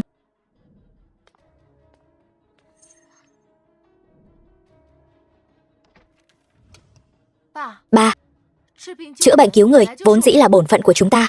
Con không hiểu tại sao ba lại thấy nguy mà không cứu. Nhà họ Ngô đó năm xưa ở buổi đấu giá đã cố ý đối đầu với ta, tranh mất huyết linh chi có thể cứu mạng mẹ con. Bà định dùng số tiền lớn mua lại. Kết quả không ngờ người mang huyết linh chi đi. Giữa đường khách sạn bị cháy, huyết linh chi cũng mất, mẹ con cũng không qua khỏi. Người nhà họ Ngô ba một người cũng sẽ không cứu. Ra là vậy. Nhà họ Ngô này thật quá đáng. Chúng ta không cứu, bọn họ chắc chắn sẽ đi cầu cứu nhà họ Trương. Nhà họ Trương? Ba nói cho con biết, năm xưa tổ tiên nhà họ Ngô chính là một trong những hung thủ hại Trương Nhất Chỉ mất mạng. Nhà họ Trương chỉ hận không thể tiễn nhà họ Ngô lên đường hết.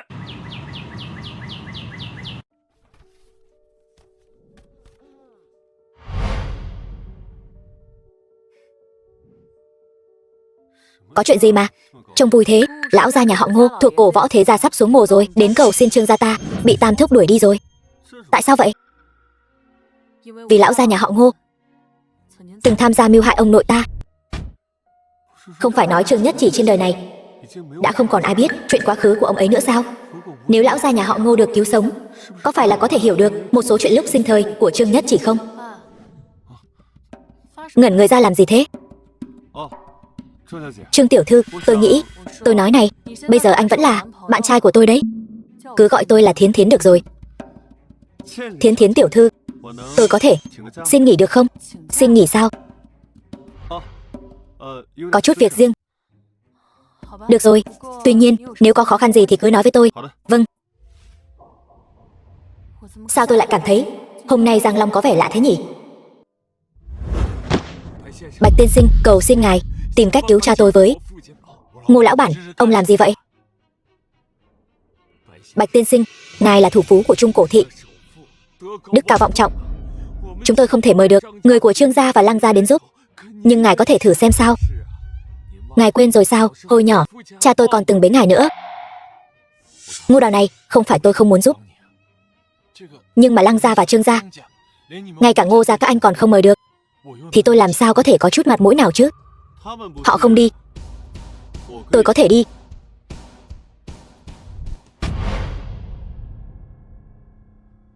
Nhị đệ, đây là vị thần y tôi tìm đến để chữa bệnh cho cha. Giang tiên sinh. Giang tiên sinh sao? Không kịp giải thích với cậu nữa. Giang tiên sinh, mau đi theo tôi để chữa bệnh cho cha. Xin mời.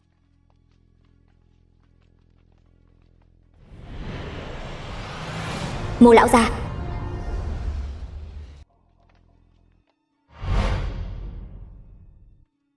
Khoan đã. Xin hỏi tiên sinh là? Chu Tuấn Sơn, danh y nổi tiếng. Chu Tuấn Sơn, Sơn Hải thị. Hóa ra ngài chính là danh y nổi tiếng trong nước Chu Tuấn Sơn sao? Không sai, chính là tại hạ. Ngưỡng mộ đã lâu.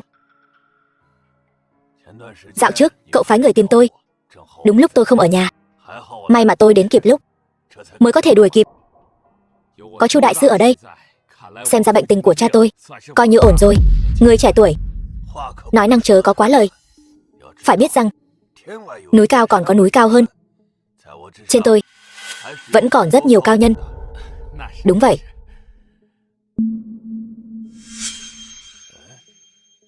Vị tiểu hữu này trông rất quen mắt. Tại hạ chỉ là người bình thường, tên là Giang Long. Không, cậu hẳn là người của Trương gia. Tôi đã gặp cậu ở Trương gia rồi. Trí nhớ của lão già này sao lại tốt thế nhỉ? Quả nhiên là cậu. Cậu chính là người của Trương gia. Chu đại sư, chắc ngài không nhầm chứ? Vị này là bạn của Bạch Tường, đang đi ngang qua Trung Cổ thị. Chu mỗ ta đã lớn tuổi rồi, khuyết điểm không ít. Ưu điểm duy nhất chính là nhìn rồi không quên. Cậu ta chính là một tài xế nhỏ của Trương gia. Cái gì? Tài xế của Trương gia? Đúng vậy. Trí nhớ của Chu đại sư quả thật là tốt. Tôi chỉ là một tài xế của Trương gia. Nếu như Giang tiên sinh là tài xế của Trương gia, sao lại lừa gạt tôi đến để khám bệnh cho cha tôi? Ngô tiên sinh hiểu lầm rồi. Trước tiên, tôi là bạn của Bạch Tường. Thứ hai, tôi cũng không sống ở cổ Trung thị. Đến nhà họ Trương làm tài xế cũng là bất đắc dĩ. Nhưng mà Ngô tiên sinh chẳng phải cũng đang muốn mời người nhà họ Trương đến khám cho Ngô lão gia sao? Chuyện này, lần này tôi đến đây quả thực là để khám bệnh cho lão gia. Người tin hay không thì tùy. Đại ca, tôi thấy vị Giang tiên sinh này cũng không phải hạng người hung ác gì. Nếu am hiểu y thuật, để xem qua cho cha có sao đâu. Nhị đệ, đệ cũng nghe rồi đấy. Hắn ta chỉ là một tài xế của nhà họ Trương. Đệ chắc chắn muốn giữ hắn ta lại đây sao? Chẳng phải còn có Chu đại sư ở đây sao? Chẳng lẽ còn có thể xảy ra chuyện gì? Đúng vậy, có tôi ở đây sẽ không xảy ra chuyện gì đâu. Đúng rồi, Giang tiên sinh, Ngô gia chúng tôi và ngài chưa từng gặp mặt, chưa bàn đến y thuật của ngài ra sao? Tại sao lại đột nhiên đến Ngô gia? Chẳng lẽ là bị người ta sai khiến đến đây? Ngô tiên sinh nói đùa rồi. Người có thể sai khiến tôi trên thế gian này chưa có mấy ai. Người trẻ tuổi, đừng nói lời khoác lác. Người tưởng đây là cuộc thi hùng biện sao? Qua tứ trần vừa rồi của tôi, Ngô lão gia 5 năm trước ở dưới xương sống có lẽ đã từng đóng đinh thép. Hơn nữa, chân trái bị gãy xương, còn bị chứng mất trí nhớ tuổi già nghiêm trọng. Chuyện này làm sao người biết được? Chỉ cần đến bệnh viện tra cứu hồ sơ khám bệnh của Ngô lão gia là sẽ biết hết. Hôm nay Ngô lão gia bữa sáng ăn cháo kê, hơn nữa còn bị nôn, có đúng không? Cái này làm sao người biết được? Chắc hẳn có người lại muốn nói là tôi đã xem qua thực đơn của Ngô gia rồi chứ gì. Tên tài xế nhỏ, người đang nói ta sao? Đúng, ta đang nói người đấy. Người, Chu đại sư, xem ra Giang tiên sinh quả thực là am hiểu y thuật. Nếu đã vậy, vậy để tên tài xế nhỏ này chữa bệnh cho lão gia đi. Vậy, Ngô tiên sinh, tôi có thể bắt đầu chưa? Chữa bệnh không phải chuyện đùa. Nếu Giang tiên sinh thật sự có thể diệu thủ hồi xuân, vậy dĩ nhiên là ân nhân của Ngô gia ta. Ngô tiên sinh khách sáo rồi. Mục đích tôi đến đây lần này chính là để chữa bệnh cho Ngô lão gia. Được rồi, mời tiên sinh chữa trị cho cha tôi.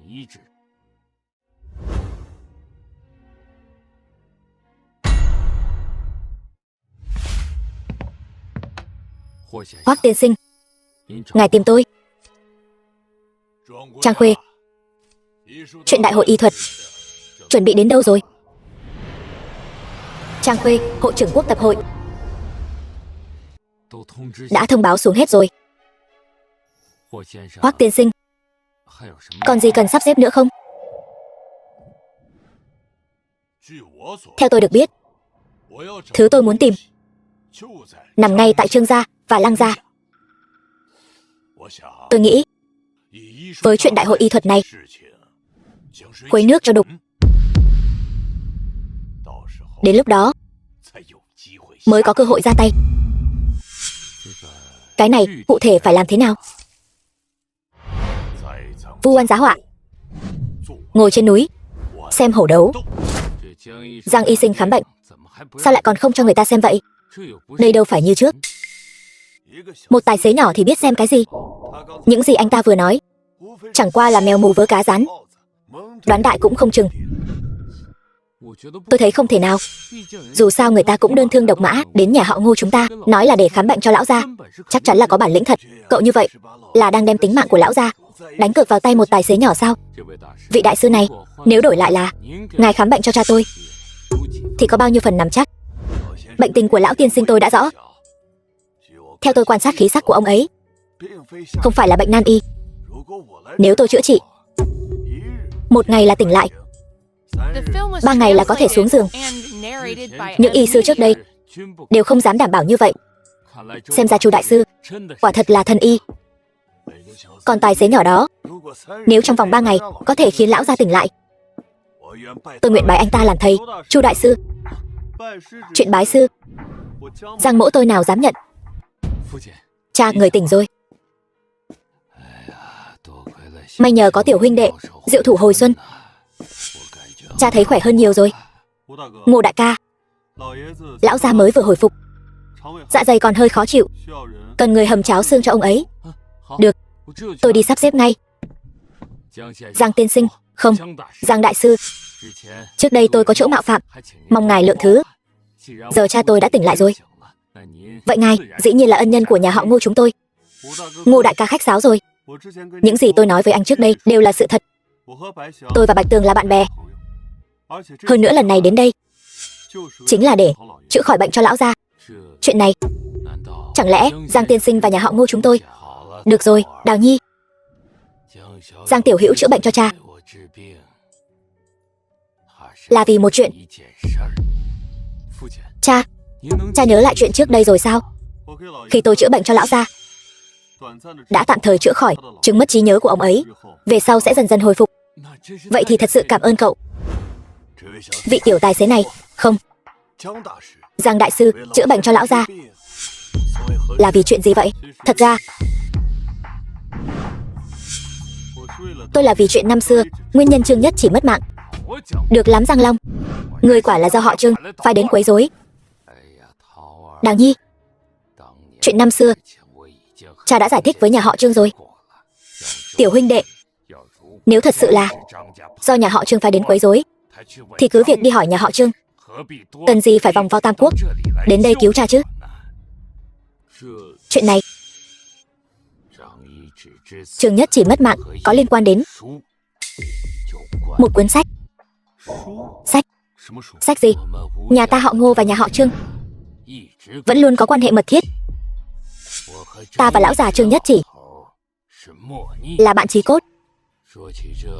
Nói đến chuyện này thì phải bắt đầu từ cuốn sách đó. Nhiều năm trước, lão ca, huynh có biết y thuật của đệ là học được từ đâu không? Với cái tính ham rượu chè của đệ thì học được từ đâu chứ? Chắc là lén học chứ gì. Lời huynh chỉ đúng một nửa thôi. Đệ nói vậy là sao? Lại còn nói đúng một nửa. Y thuật của đệ đều học từ một cuốn sách. Cuốn sách này là đệ từ một tên trộm lấy được đó. Thì ra là vậy. Nào, ban đầu ta cứ tưởng hắn uống say nên cũng không để ý, nhưng chuyện sau đó lại khiến ta nhớ mãi không quên. Mấy ngày sau, lão ca, cứu đệ. Chuyện gì thế này? Chuyện đại khái là như vậy. Trương Nhất chỉ đột nhiên giữa trưa uống rượu với ta, tối đến thì bị người ta ám toán lấy mạng. Chuyện này trùng hợp quá, rõ ràng là muốn đổ tội cho ông. Đúng vậy, nhà họ Trương chỉ tin một phần lời ta nói. Nếu không thì nhà họ Trương đã tìm đến liều mạng với chúng ta rồi.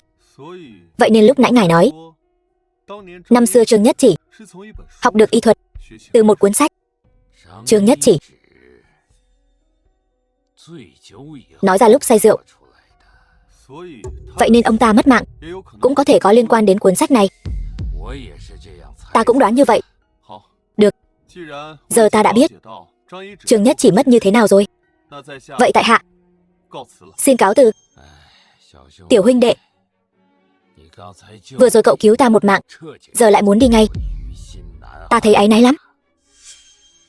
Ngô lão gia, dạo này tôi đều ở chung Cổ Thị, sẽ không đi đâu, chúng ta sẽ còn gặp lại. Khoan đã, Chu tiên sinh còn việc gì sao? Chu mẫu nguyện bái Giang đại sư làm thầy. Không thể nào, Chu đại sư là bậc thầy y học, Sao dám nhận ngài làm đồ đệ? Giang đại sư quá khiêm tốn rồi, lão hủ thật không dám nhận. Chuyện bái sư thôi bỏ đi. Ngày khác, chúng ta có thể luận bàn y thuật. Tạm biệt. Giang đại sư.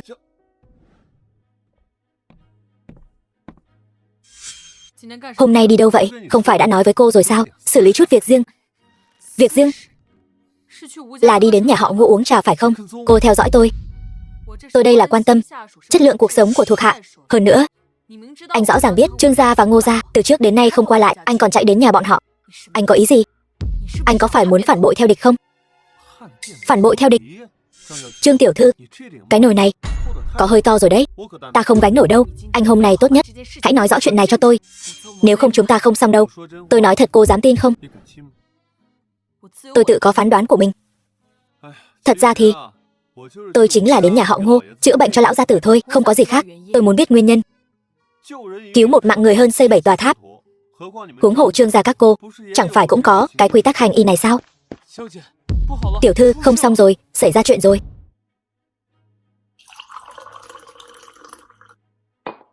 Trương Hải Ba, cậu có phải người nhà họ Trương không?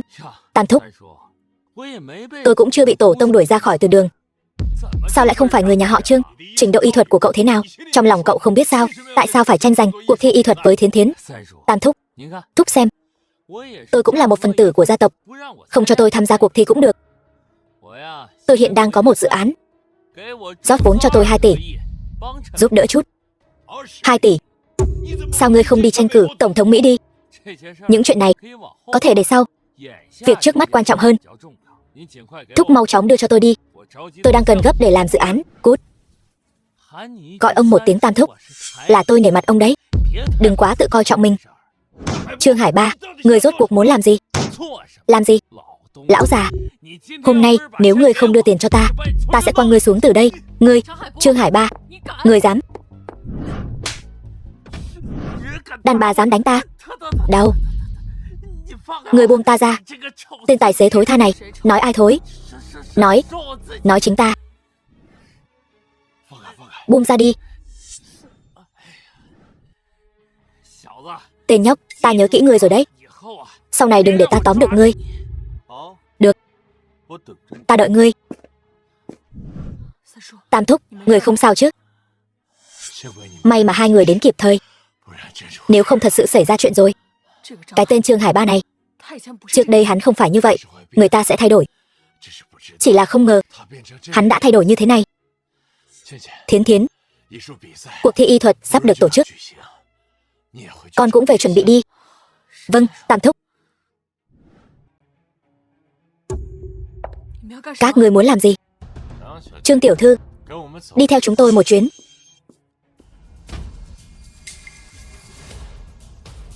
Thiến Thiến, đi cầu thang đi. Ở đây để tôi lo liệu. Cậu phải cẩn thận đấy. Không cần lo lắng cho tôi.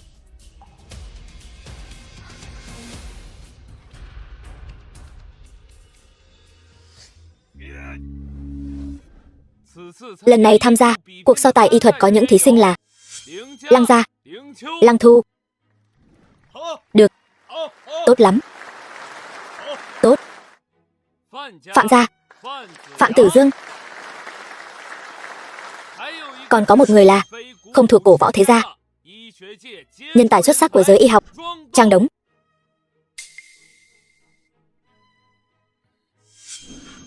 Trang Đống này là người nào? Sao ta chưa từng nghe nói đến người này nhỉ? Người không biết rồi. Người này chính là con trai của hội trưởng của quốc tập hội Trang Khuê. Lão rùa Trang Khuê kia trực tiếp nói là con mình, không phải được rồi sao? Còn ở đây vòng vo tam quốc, vị tuyển thủ cuối cùng là Trương gia, Trương Thiến.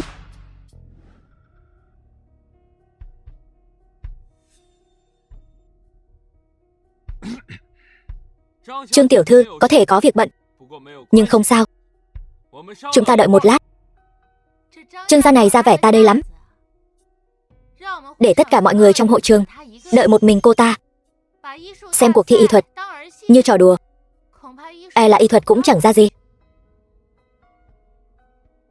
Thiến Thiến rốt cuộc là chuyện gì vậy?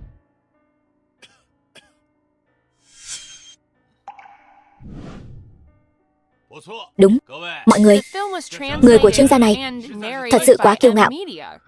Tôi đề nghị hủy bỏ tư cách dự thi của Trương Thiến.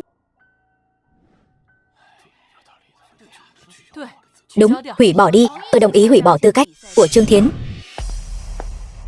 Thời gian vẫn chưa đến, các ngươi đã hủy bỏ tư cách dự thi của người khác rồi. Quy tắc là có thể tùy tiện phá bỏ sao? Bây giờ vừa đúng giờ. Theo quy định, Trương tiểu thư đến thật đúng lúc. Cho nên đề nghị của mấy vị có phần võ đoán rồi.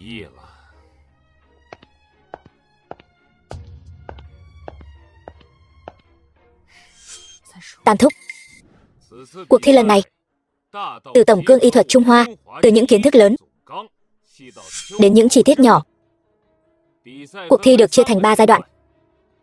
Giai đoạn đầu tiên, nhận biết vật dụng và dụng cụ. Đại ca này, xin ngươi tha cho ta.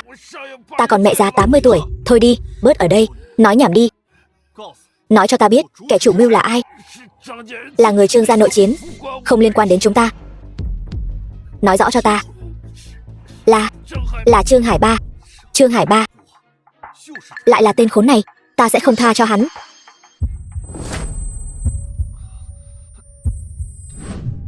Con chắc chắn muốn đến Trung Cổ thị chứ? Con nhất định phải đi để hóa giải lời nguyền của gia tộc. Nếu không đến lúc đó sẽ giống phụ thân con. Gia tộc cũng không còn nữa. Làm việc ngàn vạn lần đừng miễn cưỡng. Nếu con thực sự không được, mau trở về cưới vợ sinh con cho ta. Kế tục hương hỏa của gia tộc mới phải cưới vợ sinh con.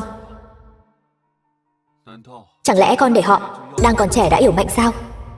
Cứ ngày này qua ngày khác như vậy, khi nào mới là cái kết? Con chỉ cần tìm được phương pháp chữa trị của Trương Nhất Chỉ, mới có một tia hy vọng sống sót. Năm đó, thúc cũng được Trương Nhất Chỉ chữa trị, mới có thể hóa giải lời nguyền trên người. Tiếc thay Trương Nhất Chỉ, ông ấy. Yên tâm, con biết ông ấy có ơn với nhà ta, con sẽ không làm gì với nhà họ đâu. Vậy con đi đi. Nhị thúc bảo trọng. Với tuổi của con, sức mạnh của lời nguyên sẽ tăng tốc độ phát triển. Con phải chuẩn bị các biện pháp phòng ngừa trước, để tránh xảy ra tình huống không thể kiểm soát.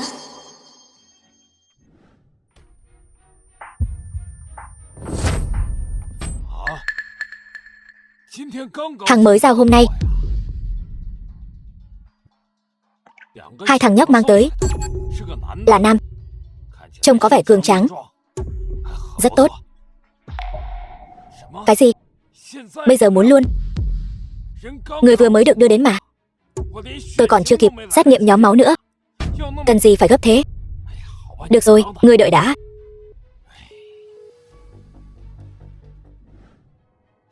Chàng trai, đời người, sinh tử luân hồi, chẳng qua chỉ là vấn đề sớm muộn thôi.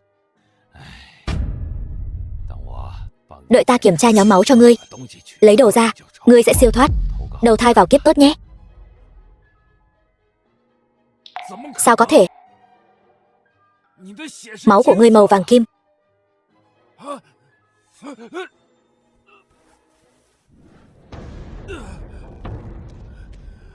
Hai người trước đó đâu? Chàng trai, người ngươi muốn tìm ở đây. Thằng nhóc này kỳ quái thật, máu này màu vàng kim. Vừa rồi ta nhìn vào mắt hắn, đầu óc ta choáng váng. Tên này quả là một con quái vật. Bản thân bất tài thì nói bản thân bất tài, đừng làm mấy trò vô dụng này. Vâng, ngài dạy dỗ đúng lắm. Chàng trai, trông ngươi có vẻ đặc biệt đấy. Đến chỗ ta, vậy mà vẫn còn chạy thoát được. Lên cho ta.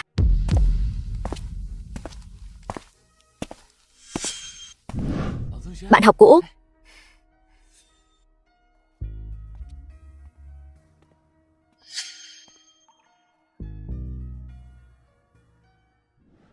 Theo trận đấu thứ 2, Lăng Thu tiểu thư 97 điểm, Trương Thiến tiểu thư 98 điểm. Hay. Tốt, quả nhiên không nhìn lầm người. Lão già, cứ để các ngươi đắc ý một lát, có mà đẹp mặt các ngươi.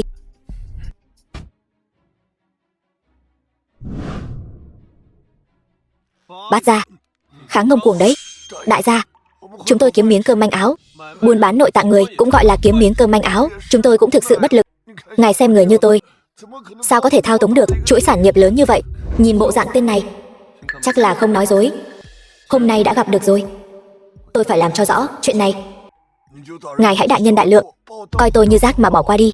Sau này năm nào tôi cũng thắp hương, đúc bài vị trường sinh cho ngài. Nguyên rủa tôi xuống mổ sớm hả? Tôi nói bậy nói bạ thôi, ngài ngàn vạn lần đừng để bụng. Bớt nói nhảm. Nói, ai phái người tới đây? Là Nhạc Bân. Là hắn, nhạc gia của cổ võ thế gia. Nhạc Bân, đúng vậy, chính là hắn. Được lắm, tên khốn táng tận lương tâm này. Tôi... Thôi được rồi, cũng chẳng làm gì được, tất cả đều do tên nhóc này làm. Đại gia, chỉ cần ngài thả tôi ra, sau này ngài muốn làm gì, chỉ cần báo cho tôi một tiếng là được. Ta muốn người lấy mạng Nhạc Bân. Ngươi dám không? Chuyện này... Thôi được rồi, đừng có vòng vo tam quốc với ta. Nói, hai người bọn họ làm gì? Chuyện này tôi biết, hai người đó là thuộc hạ của Trương Hải Ba. Trương Hải Ba sai hắn đối phó với Trương Thiến tiểu thư. Mục đích của bọn họ chính là phá hoại cuộc thi y thuật hôm nay. Hỏng rồi. Đồ vô dụng. Bao năm cho con đi du học, công cốc hết. Dù con có cố gắng thế nào cũng theo không kịp Trương Thiến và Lăng Thu được. Bây giờ mặt mũi của lão tử mất hết rồi. Ngoan ngoãn về nhà đi, đừng có la cả ở đây nữa. Về thì về.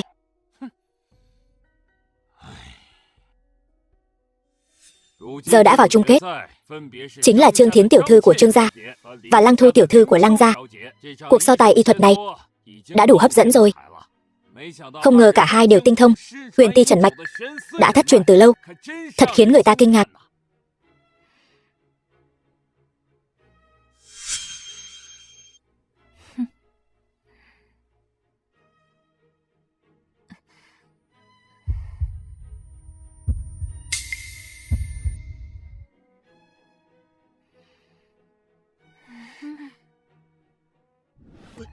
Thiến Thiến, con sao vậy? Y tá. Cô ấy bị kiệt sức rồi. Sao lại thế này? Nếu đã vậy, Trương tiên sinh, Trương gia các vị có muốn dừng cuộc thi không? Không thể dừng lại. Nhưng Trương tiểu thư này...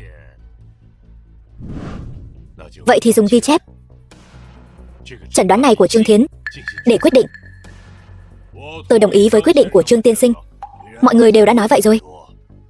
Vậy Trung mỗ ta, tôi không đồng ý. Hắn là ai vậy? Khẩu khí lớn thật. Người này tôi đã gặp rồi, hình như là tài xế của Trương tiểu thư. Cái gì? Một tên tài xế quèn dám đến chỗ này làm loạn, không sợ mất mặt sao? Từ đâu tới? Bảo vệ, đuổi ra ngoài. Thằng nhóc này khùng rồi sao? Dịp quan trọng thế này nó tới xen vào làm gì? Nhưng nói đi cũng phải nói lại, có nó chăm sóc Thiến Thiến cũng tốt. Không được vô lễ. Ngươi không biết vị trước mặt này cũng là bậc thầy y thuật sao? Ta nói này Chu lão, người này ta gặp không chỉ một lần. Hình như hắn chính là tài xế nhà họ Trương. Sao có thể là bậc thầy y thuật? Hoắc tiên sinh nói không sai, Giang Long chính là tài xế nhà họ Trương chúng ta. Các người biết cái gì? Lúc trước ta muốn bái Giang đại sư làm thầy, người ta còn không đồng ý. Các ngươi còn ở đây múa mép khua môi. Sao có thể như vậy được? Chu lão, ngừng nói bậy bạ. Giang Long là người nhà họ Trương chúng ta, ta rõ nhất. Giang Long, ngươi đang làm gì vậy?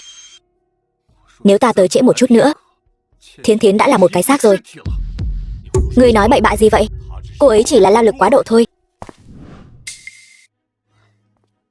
Quả nhiên là trúng độc. Chu lão, ngài không nhầm chứ? Lão phu tự mình bắt mạch.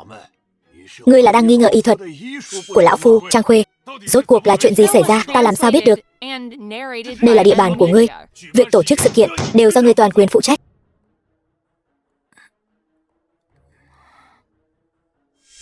Tôi làm sao đây? Cô trúng độc rồi, may mà tôi tới kịp thời. Anh lại cứu tôi một lần nữa. Biểu cảm của hắn vậy là sao?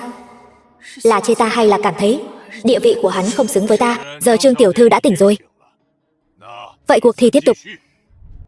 Thiến Thiến, cô thấy sao? Không sao. Tiếp tục đi. Không sao là tốt rồi. Thiến Thiến, con yên tâm. Dù kết quả thế nào, Thúc nhất định sẽ điều tra cho ra lẽ. Hồ sơ chẩn đoán của hai vị tiểu thư tuy có chút khác biệt, nhưng gần như mô tả chính xác tình trạng cơ thể bất thường của bệnh nhân.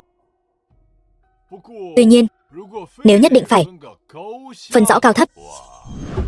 Khoan đã, tôi vừa mới ngất xỉu, vẫn còn một hạng mục quan trọng nhất chưa viết. Hạng mục cuối cùng, đúng vậy, chính là về giới tính của vị bệnh nhân này. Nói tiếp đi.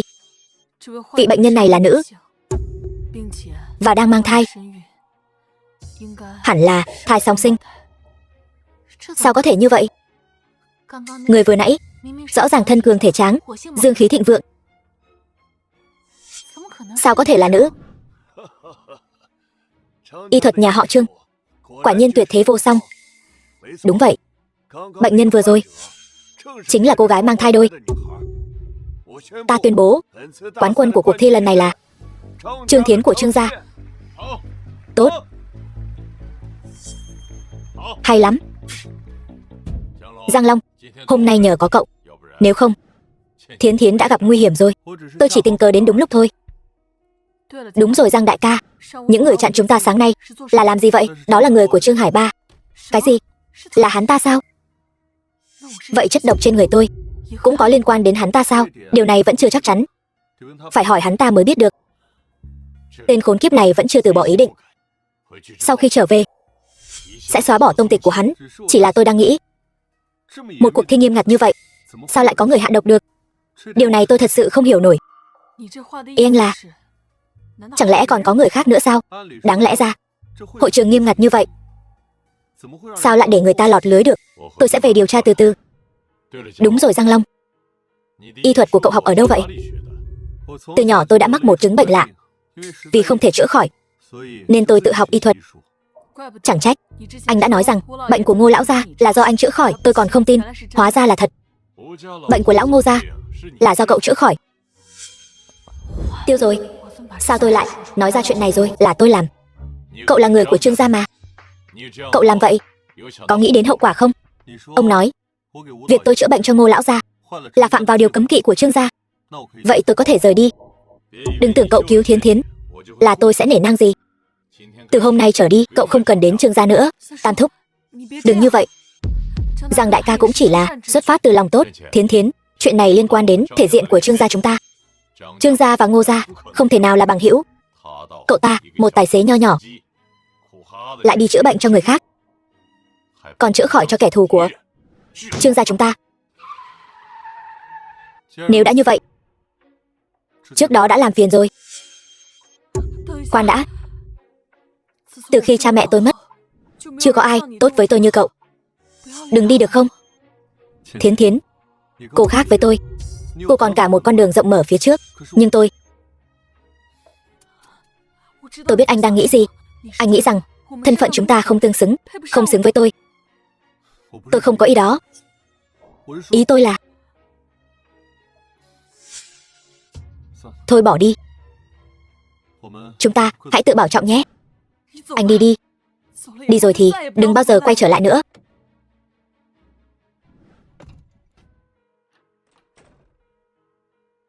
Thiếu gia, ngồi xuống đi. Sự việc đã điều tra rõ ràng rồi. Thiến Thiến là bị ai hạ độc. Chuyện này nói ra thì hơi phức tạp. Chẳng lẽ không phải Trương Hải Ba làm sao? Chuyện này có liên quan đến Trương Hải Ba.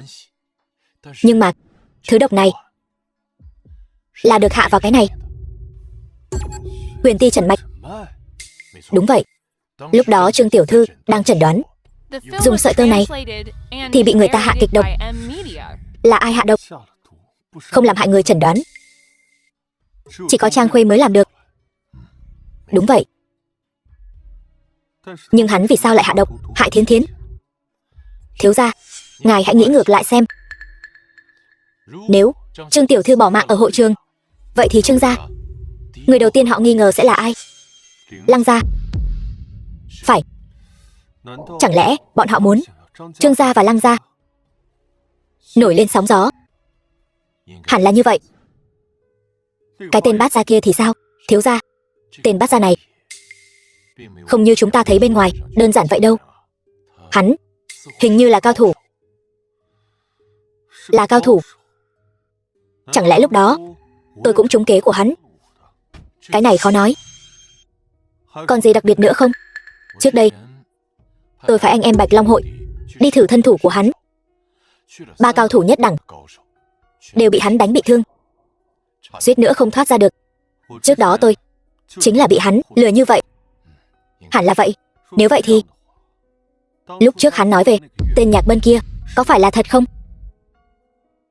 Cái này thì không phải. Tên Nhạc Bân này, hắn thật sự có tham gia vào hoạt động phi pháp, buôn bán nội tạng người. Nhưng bát gia này lại rất sạch sẽ, không hề bị liên lụy gì cả. Xem ra những nhân vật lớn như vậy đều thích ngụy trang thành người nhỏ bé để lừa gạt thế gian. Sau này phải chú ý đến hắn nhiều hơn. Đúng rồi thiếu gia. Lão già Trương Kiến Khuê kia dám làm vậy với ngài, có cần phái người dạy dỗ hắn một trận không? Sao? Ngươi không muốn rửa tay gác kiếm làm thủ phú nữa hả? Trải qua chuyện bị Lăng tiểu thư Lăng Thu của Lăng gia uy hiếp, tôi cũng đã nghĩ thông rồi. Có vài chuyện muốn cũng không trốn được. Nói hay lắm. Nhưng mà Trương Kiến Khuê, Trương gia bọn họ có ơn với nhà chúng ta. Đừng nói là Trương Kiến Khuê, cho dù tên khốn kiếp Trương Hải Ba đó, tôi cũng không thể đối phó với hắn. Nhưng thiếu gia, thân thể của ngài không thể cứ kéo dài như vậy mãi được. Nhà họ Trương này chắc chắn đang giấu phương thuốc có thể chữa khỏi bệnh của ngài. Hoặc là không phải phương thuốc, mà là một cuốn sách. Sách gì vậy? Cụ thể thì tôi cũng không biết.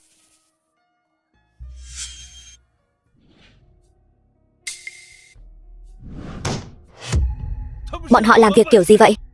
Một việc chia rẽ ly gián cũng không làm được. Đại kế của ta khi nào mới có thể thực hiện được? Hoắc tiên sinh, ngài bớt giận đi. Chuyện này là do tôi xử lý không thỏa đáng. Ngài yên tâm, sau này nhất định sẽ cho ngài một câu trả lời hài lòng. Vậy được, tôi sẽ chờ câu trả lời của anh. Khốn kiếp, chuyện phái người chặn đường cũng có thể làm hỏng được. Lão tử suýt chút nữa bị tên tài xế nhỏ đó đánh mất mạng. Bát gia, tôi cũng không muốn xảy ra chuyện. Ai biết tên tài xế khốn kiếp đó lại lợi hại như vậy. Tên tài xế nhỏ đó võ công quả thực không tồi. Bất đắc dĩ, tôi mới bán đứng người cộng sự Nhạc Bân của tôi. Đúng vậy, hắn ta đã bị cảnh sát bắt rồi. Nếu đã như vậy thì bước tiếp theo nên làm gì? Nhiệm vụ tiếp theo của ngươi rất đơn giản. Nhà họ Trương các ngươi có một cuốn sách gọi là Thánh Y Điển. Trộm nó rồi giao cho ta là được. Nhưng đó là vật gia truyền của nhà họ Trương chúng tôi. Hơn nữa, nó luôn do Trương Kiến Khuê bảo quản, rất nghiêm ngặt. E rằng khó mà lấy được. Điều này ta tất nhiên biết. Nếu không, ta làm sao lại tìm ngươi? Nhưng hiện tại tôi không được Trương Kiến Khuê tín nhiệm. Còn nữa, lần trước ở đại hội y thuật đã xảy ra vụ việc bị đầu độc. E rằng khó tránh khỏi việc Trương Kiến Khuê nghi ngờ tôi. Đó là vấn đề của ngươi, đừng nói với ta. Ngươi chỉ cần lấy cuốn sách đó đến, số tiền nợ ta sẽ được xóa sạch. Bát gia, chỉ bấy nhiêu thôi thì không đủ. Ngươi còn muốn thế nào? Ít nhất phải cho tôi 1 tỷ tiền mặt. Nếu không, vụ giao dịch này tôi không làm nữa. Được, ta đồng ý. Trương tổng, chiều nay còn một cuộc họp. Ngài xem có cần chuẩn bị trước không? Tôi biết rồi. Đúng rồi. Bên Giang Long có tin tức gì không? Chúng tôi không liên lạc được với anh ta. Tuy nhiên, Trương tổng, chẳng phải ngài có cách liên lạc với hắn sao? Đã nói là không liên lạc rồi. Giờ tôi không muốn gặp hắn, tôi đi liên lạc với hắn. Người khác nhìn tôi thế nào? Trương huynh, hóa ra là tìm ta có việc. Nghe nói ở đại hội y thuật, Trang huynh sao lại bỏ đi giữa chừng vậy? Bị phụ thân mắng, nói ta đem mặt mũi lão nhân ra quẳng đi. Vậy ta còn mặt mũi nào mà ở lại đó nữa? Không phải chỉ là thua một trận đấu thôi sao? Trang bá bá cũng thật là không còn cách nào khác. Sau trận đấu, chuyện xảy ra huynh có biết không? Biết. Chỉ là không biết tên khốn nào hại nữ thần trong lòng ta. Nếu để ta biết là ai giở trò, nhất định đem kẻ đứng sau màn băm ra cho chó ăn.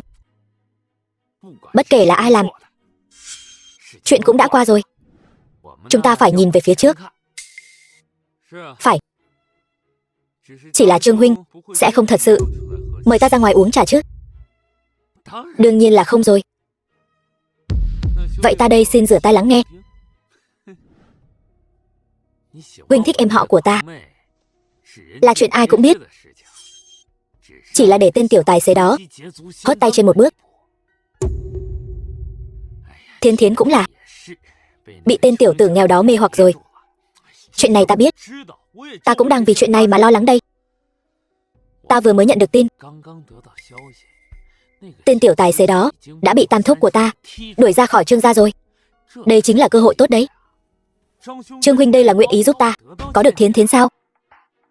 Ta đâu phải nữ thần của huynh. Huynh kích động cái gì chứ? Ta quá kích động rồi. Nếu Trương huynh đã nguyện ý giúp ta, chắc chắn là có thể có được Thiến Thiến. Yên tâm đi, giao chuyện này cho ta, nhất định sẽ làm được.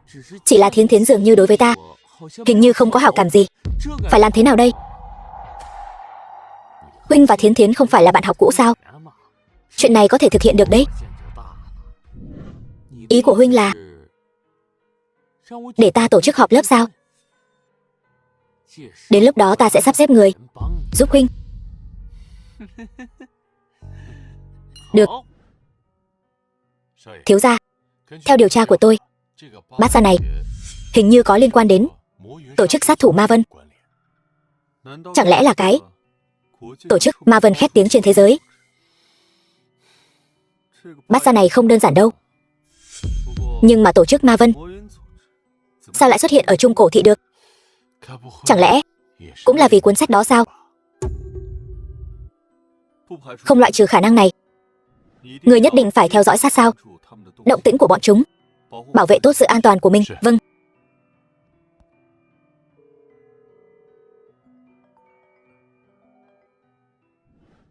Alo Thiến Thiến, sao vậy? Không có việc gì thì không thể gọi cho anh sao? Đương nhiên không phải. Phải rồi, mấy hôm nữa tôi có buổi họp lớp, anh có muốn đi cùng không? Buổi họp lớp? Sao, không muốn sao? Chỉ là thân phận của tôi vẫn như lần trước, vẫn là bạn trai của tôi. Cô cứ muốn tôi làm bạn trai cô thế hả? Anh cứ nói là có muốn hay không đi. Được, tôi đồng ý. Tốt. Vậy chúng ta không gặp không về. Thiếu gia, ngài chẳng phải đã rời khỏi Trương gia rồi sao? Nói chính xác thì là bị Trương Kiến Khuê đuổi ra, không liên quan đến Thiến Thiến. Gần đây, các cổ võ thế gia liên tục bày ra vai trò. Tôi lo rằng buổi họp lớp này cũng sẽ... Đừng lo. Ngươi chỉ cần chú ý đến động tĩnh của bọn họ. Những việc còn lại cứ giao cho tôi. Trương Kính, chúng ta từ khi tốt nghiệp đến giờ cũng lâu rồi nhỉ? Bấy lâu nay chẳng gặp nhau. Nghe nói giờ cậu đã làm giám đốc kinh doanh của công ty niêm yết rồi hả? Thật hay giả vậy? Sao tôi có thể so với các cậu được? Cậu xem trang đống kia, trực tiếp bao trọn sảnh tiệc luôn. Cái tầm này làm sao kẻ nghèo hèn như tôi bị kịp được? Vẫn là Trương Kính tự biết mình, luôn biết tìm đúng vị trí của mình trong những dịp đặc biệt. Tiểu Tiểu, cậu càng ngày càng xinh đẹp.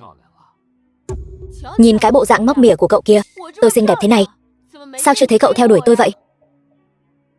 Các cậu nhìn xem đó là ai kia?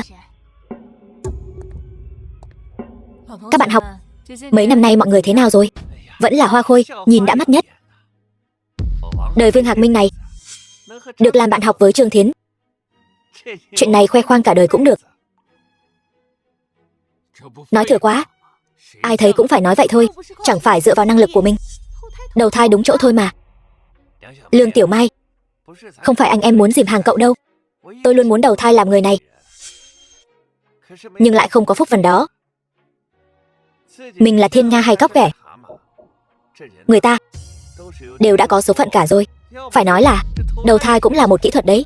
Sao mọi người đến sớm thế? Bọn tôi cũng vừa đến thôi. Nhưng mà hôm nay cậu xinh đẹp thật đấy, Thiến Thiến. Cậu cũng rất xinh đẹp, Thiến Thiến. Trước đây cậu đâu có khen người khác như vậy. Có điều tôi nhìn cậu bây giờ, khí chất đã khác đi rồi, cảm giác như biến thành người khác vậy. Đúng, tôi cũng thấy vậy. Không lạnh lùng như trước nữa, dịu dàng hơn trước rồi. Hồi còn đi học mà, bây giờ chắc chắn là khác với trước đây rồi. Tôi thấy thiên đình của cậu đầy đặn, nước da hồng hào, tính cách khác đi. Chỉ có một lời giải thích. Khi nào thì cậu học được cách xem tướng thế? Vậy cậu nói thử, Thiến Thiến rốt cuộc là như thế nào? Rất đơn giản, chỉ có một lời giải thích. Cô ấy có đàn ông rồi. Mọi người hiểu lầm rồi. Sao có thể như vậy được? Giải thích chính là che giấu. Cậu xem cậu kia, trước mặt bạn học cũ chúng ta còn giấu giếm. Nói xem, người đó rốt cuộc là ai?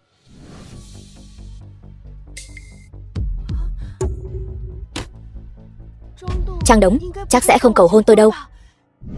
Ra thế anh ấy tốt như vậy, nếu anh ấy thật sự cầu hôn tôi nhất định sẽ đồng ý.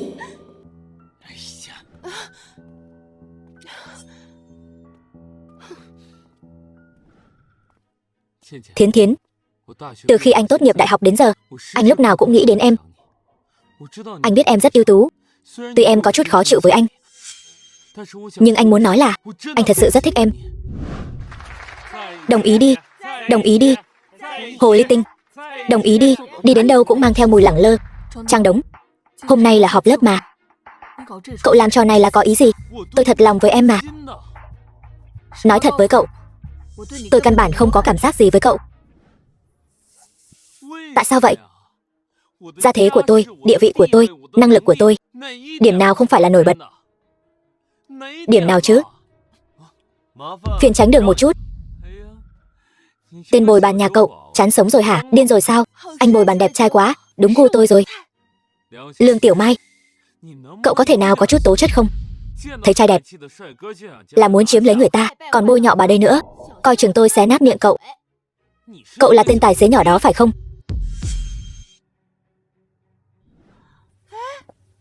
Tài xế nhỏ gì chứ? Mọi người quen nhau sao? Trên đường đến đây, tôi thấy một cái sạp bán vòng cổ ven đường. Thấy cái này cũng được. Thích không? Chỉ cần là anh tặng, em đều thích. Tặng cho em nhé. Một sợi dây chuyền rách nát ở sạp ven đường mà được coi như bảo bối, thật không công bằng. Khiến những người độc thân như chúng ta biết phải làm sao. Cứ tưởng là công tử nhà giàu, không ngờ lại là một tên nghèo hèn, đồ sạp hàng rong. Các người biết gì chứ? Đây mới gọi là lãng mạn. Thiến Thiến, em có phải thà lấy đồ hàng rong trong tay tên này cũng không muốn nhìn tôi lấy một cái? Trang Đống, tôi đã nói với anh rồi, là tôi không có cảm giác với anh. Anh sớm hết hy vọng đi. Nếu đã như vậy, chúng ta cứ chờ xem. Cái này gọi là hoa rơi hữu ý, nước chảy vô tình. Người hà tất cứ mãi bám víu vào một cái cây. Có vài người lại thích mấy tên nghèo rớt mồng tơi. Không bằng hai chúng ta thử xem. Cút. Trang Đống, ngươi. Có vài người cứ tưởng mình là hoa, có thể mọc bừa bãi, lao vào đống rác, còn bị rác ghét bỏ. Vương Hạc Minh, ngươi nói cái gì vậy? Nói đùa thôi mà. Nếu ngươi bằng lòng, hai ta có thể trò chuyện, đảm bảo cho ngươi mỗi ngày đều hạnh phúc. Cút. Thôi nào, Tiểu Tiểu, họp lớp thôi mà, nói đùa thôi. Đúng rồi, hôm nay họp lớp, mọi chi phí ta bao hết. Các ngươi cứ chơi cho vui vẻ. Tốt. Đến lúc đó, ta sẽ dụ người đến phòng riêng. Đến lúc đó phiền huynh đệ tiếp đãi chu đáo. Yên tâm, chỉ cần thù lao đến tay, chúng ta làm việc luôn gọn gàng dứt khoát, lấy được một chân của hắn, giá ta trả gấp 3. Sảng khoái.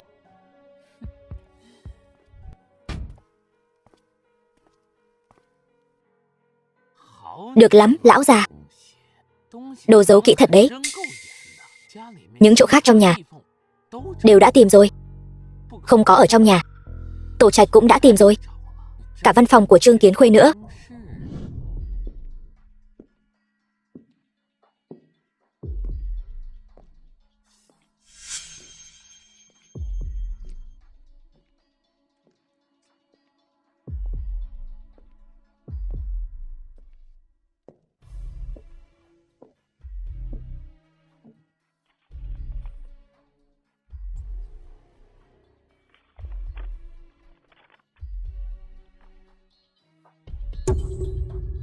Thánh y điển. Tìm thấy rồi. Hay lắm lão già. Đồ giấu kỹ thật. Trương Hải Ba, ngươi làm gì vậy? Lão già, ngươi tước bỏ tông tịch của ta. Ta cũng phải lấy lại chút lợi tức chứ.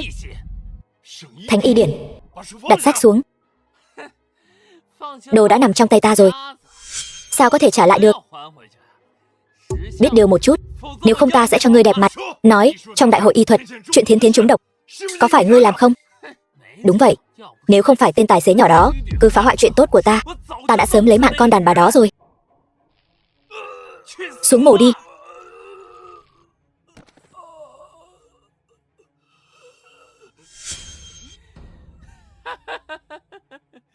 Đến tay rồi. Hóa ra người thật sự là tài xế. Không thể giả được. Thiến Thiến, người thật lợi hại. Tìm được một người bạn trai, đối xử tốt với cô như vậy. Thật ra lúc đầu chúng tôi cũng có rất nhiều vấn đề không tốt đẹp như các người nghĩ đâu. Chẳng qua là thấy ra thế Trương Thiến tốt, muốn làm trang rể quý, ăn bám cả đời. Đó chính là ăn bám rồi. Ăn bám thì đã sao? Lão tử cũng muốn ăn bám. Ai có thể nói cho ta biết ở đâu có? Ta nguyện dọn cả nhà đến đó. Các người đang nói nhảm cái gì vậy? Ai là Giang Long tiên sinh? Chính là tôi. Chuyện gì vậy? Có một người bạn của anh đang đợi anh ở ngoài. Nếu đã là bạn thì anh cứ đi trước đi, chúng tôi sẽ đợi anh ở đây. Được.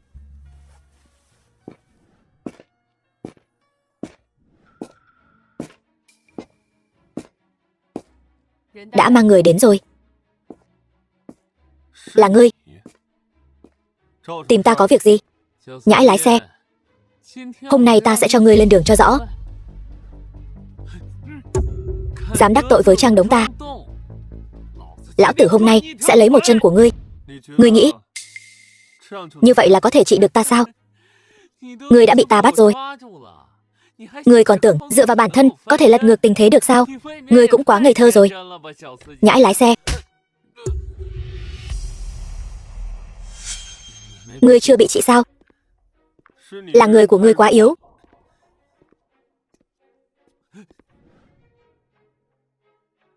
Ngươi đừng vanh váo. Ngươi cứ đợi đấy. Đúng, cứ đợi đấy. Tôi vừa định gọi điện cho anh. Người tôi bảo anh xử lý chính là hắn.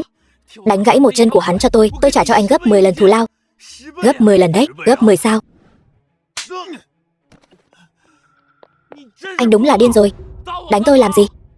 Thiếu gia, đều là lỗi của tôi. Ngài đại nhân đại lượng. Thằng nhãi lái xe này rốt cuộc là lai lịch gì?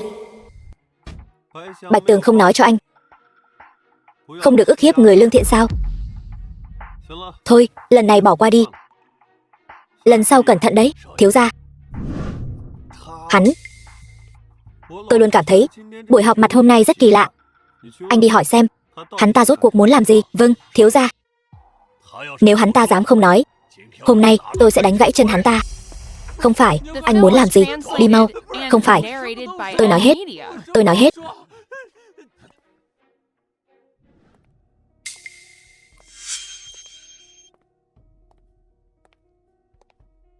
Giang đại ca, tôi hỏi người phục vụ rượu mới biết anh ở đây. Tối nay, rốt cuộc là ai tìm anh? Không phải bạn bè, mà là Trang Đống. Là hắn ta. Vốn dĩ hắn ta muốn dạy tôi một bài học, kết quả lại bị tôi dạy cho một bài học. Vậy anh không sao chứ? Dĩ nhiên là không sao rồi. Thiếu gia, đều là người mình cả. Nói đi. Theo lời khai của Trang Đống, hắn ta và Trương Hải Ba đã thông đồng với nhau. Hắn ta lấy cớ họp lớp để dụ Trương tiểu thư ra khỏi nhà họ Trương. Sau đó Trương Hải Ba sẽ quay lại nhà họ Trương để hành động. Anh nói gì cơ? Tiêu rồi. Giang đại ca, đây là âm mưu mà Trương Hải Ba đã lên kế hoạch từ lâu. Thiến Thiến, rốt cuộc trong nhà có thứ gì đáng để Trương Hải Ba phải âm mưu như vậy? Một cuốn sách là do ông nội tôi để lại, Thánh y điển. Thánh y điển sao? Đúng vậy. Tuyệt học y đạo của nhà họ Trương chúng tôi đều bắt nguồn từ cuốn sách này. Xem ra muốn chữa khỏi bệnh trên người tôi thì nhất định phải tìm được Thánh y điển. Chắc hẳn Trương Hải Ba cũng là vì Thánh y điển mà đến. Anh nói đúng. Tài xế, tăng tốc độ. Hy vọng mọi chuyện vẫn còn kịp.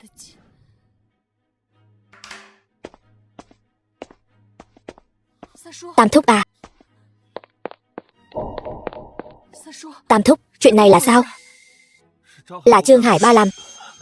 Không sai, chính là hắn. Hắn cướp đi thánh y điển của Trương gia chúng ta, dùng dùi cui điện đánh tôi bất tỉnh, bỏ trốn rồi. Tam thúc, người không sao chứ? Thúc không sao, chỉ là đầu hơi choáng váng, nghỉ ngơi một chút là khỏi. Còn hai con, sao lại ở cùng nhau nữa rồi? Chuyện này nói ra thì dài, nói trắng ra là vẫn là Trương Hải Ba bày mưu tính kế, khiến chúng ta rời đi, hắn mới có thể thừa cơ hội mà vào.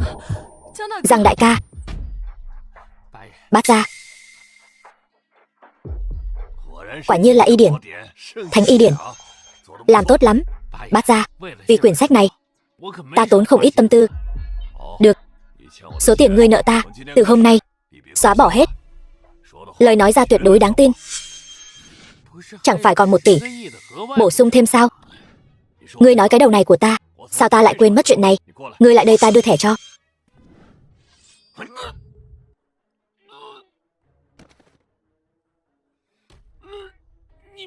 Người bất tín.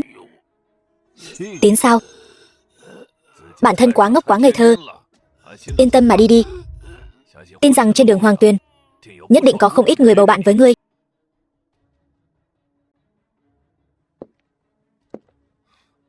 Dám đòi lão tử 1 tỷ, ta khinh.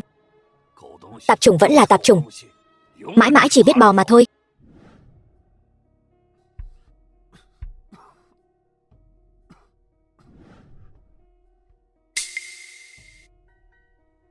Tam thúc, máu của Giang đại ca màu vàng kim.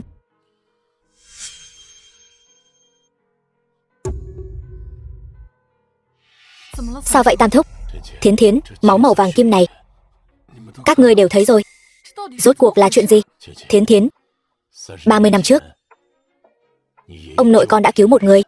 Người này cũng có máu màu vàng kim, nhưng mà nhờ ông nội con với y thuật tinh xảo cứu chữa, người này đã khỏi bệnh. Sao con chưa từng nghe ông nội kể qua? Lúc đó ông nội con chỉ kể lại cho thúc nghe, không hề ghi chép lại bệnh tình của người này. Nhưng giờ gặp lại người có máu màu vàng kim, thúc có chút nghi hoặc. Giang Long mưu kế đa đoan đến Trương gia làm tài xế, làm vệ sĩ, có phải là muốn một ngày nào đó chữa khỏi bệnh cho mình không? Không sai, chỉ là cha lúc sinh thời không hề nói cho ta biết cách chữa trị căn bệnh này, cho nên ta cũng bó tay. Máu vàng kim này có nghiêm trọng lắm không? Nếu không có gì đáng ngại, không chữa cũng được mà. Thiến Thiến, thật ra tôi là người của Long gia ở Kinh Thành. Cái gì? Là một trong tứ đại gia tộc Kinh Thành, nhà họ Long. Gia tộc chúng tôi có một loại bệnh di truyền, máu đều có màu vàng kim. Hễ ai mắc bệnh di truyền này thường không sống quá 40 tuổi, thậm chí có thể không sống đến 30 tuổi. Vậy chẳng phải Giang đại ca cũng? Năm đó ông nội cô, Trương Nhất Chỉ, người được cứu chữa là nhị thúc của tôi. Ban đầu nhị thúc tôi cũng không để ý lắm, mãi đến khi ông ấy sống đến 40 tuổi mới bắt đầu tìm hiểu nguyên nhân. Phát hiện ra là do ông nội cô làm. Nếu đã như vậy, lúc trước tại sao không đến thẳng nhà họ Trương để nhà họ Trương chữa trị cho? Đã quá muộn rồi. Lúc nhị thúc tôi phát hiện ra thì phụ thân tôi đã qua đời. Giờ nhà họ Long chỉ còn tôi và nhị thúc 2 thế hệ. Trương Nhất Chỉ tiền bối đã sớm quy tiên, tôi liền một mình đến Trung Cổ Thị tìm cách cứu chữa bản thân. Nhưng mà ông nội lại không nói cho chúng tôi cách chữa bệnh huyết kim này.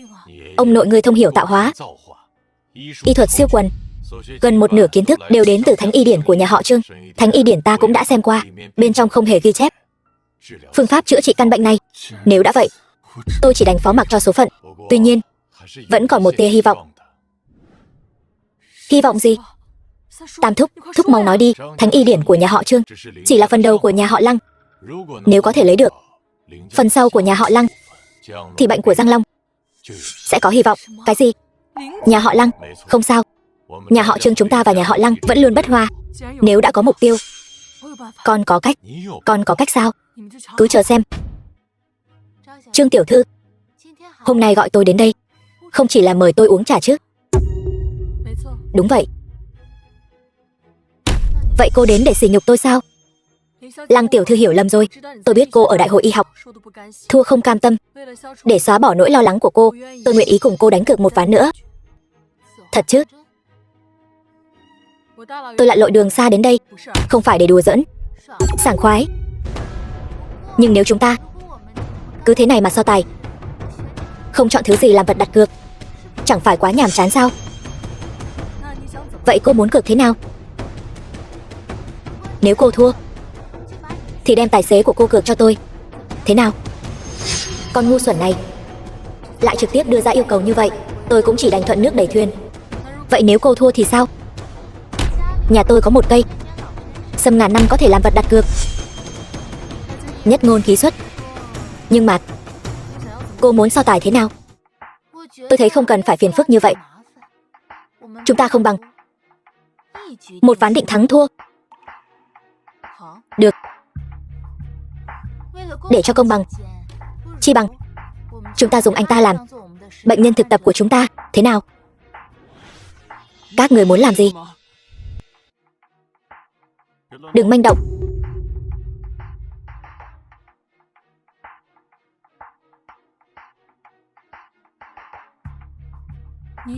Thể hư của cậu khá nghiêm trọng. Hẳn là do gần đây phóng túng quá độ. Hơn nữa, cánh tay trái của cậu đã từng bị gãy xương. Đừng nói chuyện. Trương tiểu thư, cô chẩn đoán xong rồi. Đúng vậy. Vậy đến lượt tôi. Chàng trai trẻ này, trước đây cậu đã từng phẫu thuật cắt bỏ thận, từng bị bệnh thận đúng không? Đúng vậy, tôi đến đây kiểm tra chính là vì thể hư nghiêm trọng. Vị tiểu thư vừa rồi nói tôi phóng túng quá độ. Điều đó là không thể nào. 3 năm nay tôi chưa có bạn gái, sao có thể nói là phóng túng?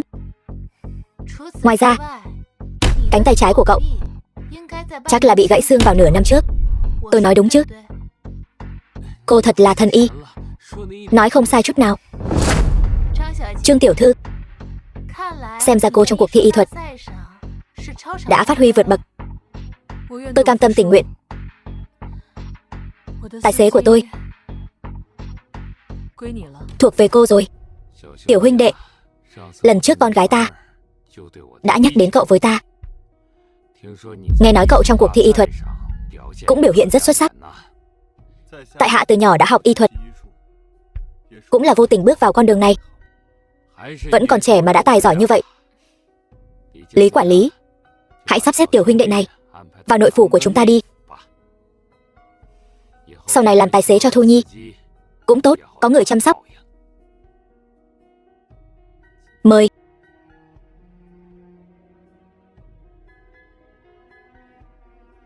Thu Nhi, con có biết mình đã làm gì không? Sao vậy cha? Đây là nha đầu nhà họ Trương, cam tâm tình nguyện thua ta. Con gái ngốc, con ở cuộc thi y thuật, nơi đó mà con còn không thắng nổi nha đầu nhà họ Trương. Con nghĩ cô ta sẽ dễ dàng đồng ý với con so tài y thuật sao? Ý cha là Giang Long là do Trương Thiến cố ý thua để đưa cho con. Đây là âm mưu của cô ta.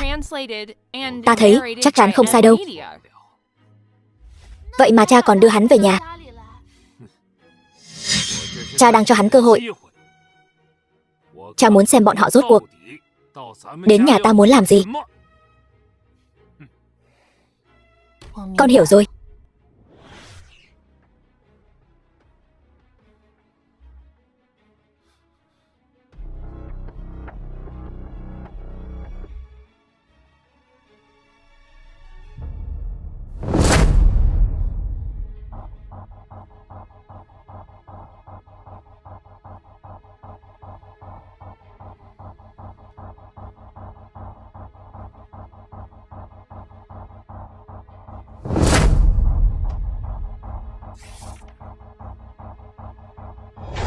Hỏng rồi. Đứng lại. Ngươi quả nhiên là vì Thánh Y Điển mà đến. Giang Long, ta đã tin tưởng ngươi như vậy. Ngươi quả nhiên cấu kết với Trương Thiến đến nhà ta trộm sách. Lăng tiên sinh, Lăng Thu tiểu thư, tôi đã bị các người bắt được rồi. Tôi cũng không còn gì để nói. Nhưng các người thật sự đã hiểu lầm nhà họ Trương rồi. Chuyện trộm sách là do tôi tự nghĩ ra. Ngươi nói vậy là ta sẽ tin sao? Còn tiện nhân Trương Thiến phối hợp với ngươi như vậy, ngươi dám nói không phải do chủ mưu sao? Ta đã bị các ngươi bắt được rồi, còn cần thiết phải lừa các ngươi sao? Ngươi, tên trộm sách kia, còn dám lớn tiếng như vậy, nhất định là tên trộm quen tay. Hôm nay ngươi không nói rõ ràng, nhất định cho ngươi biết mặt. Lăng tiên sinh, những lời ta sắp nói có liên quan đến chuyện của Lăng gia và Trương gia. Ngươi chắc chắn muốn bọn họ nghe sao?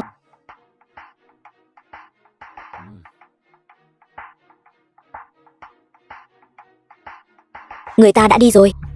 Nói đi, rốt cuộc có chuyện riêng tư gì? Ta vốn là người kinh thành, đến Trương gia là vì một cuốn sách. Ngươi nói chẳng lẽ là Thánh Y Điển sao? Đúng vậy. Cái gì? Trương gia thật sự có Thánh Y Điển? Đúng vậy. Năm đó Trương Nhất Chỉ mua được một cuốn từ chợ đen. Cuốn sách này chính là của Lăng gia chúng ta, bị đánh mất. Vậy nói như vậy, Thánh Y Điển vẫn còn trong tay Trương gia, đã bị Trương Hải Ba trộm mất rồi. Trương Hải Ba? Ngươi nói lại lần nữa. Đã xác nhận rồi, có người leo núi ở Trung Cổ Sơn, phát hiện thi thể của Trương Hải Ba. Hắn mất như thế nào? Hình như là bị thương do đau. Thôi được rồi, lui xuống đi. Tam thúc, Trương Hải Ba hắn thúc đều biết rồi. Muốn có được Thánh Y Điển của Trương gia chúng ta, không phải Trương Hải Ba, mà là có người khác. Ngươi nghĩ ta sẽ tin ngươi sao? Ngươi chắc chắn không? Đã chắc chắn rồi, lui xuống đi. Phụ thân, xảy ra chuyện gì vậy? Trương Hải Ba đã mất ngoài đồng hoang rồi. Cái gì? Hắn mất rồi? Không phải tin giả chứ? Chuyện này không thể giả được. Lăng tiên sinh, tin lời ta mấy phần. Ta vẫn không thể tin. Đã đến Lăng gia chúng ta rồi thì đừng hòng rời đi. Ngươi muốn làm gì?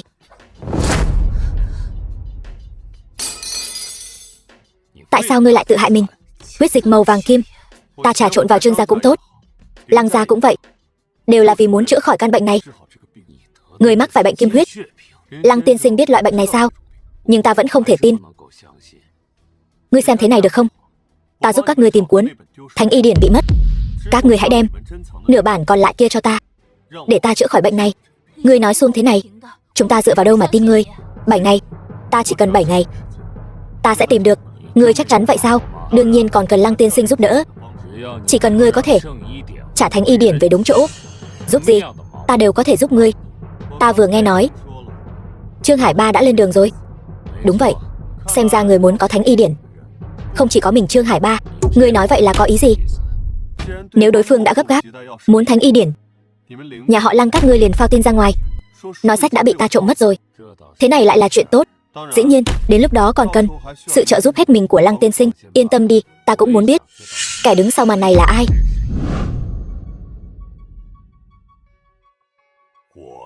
Quả nhiên là thánh thư của cổ võ thế gia. Hôm nay rốt cuộc có thể tận mắt chiêm ngưỡng rồi.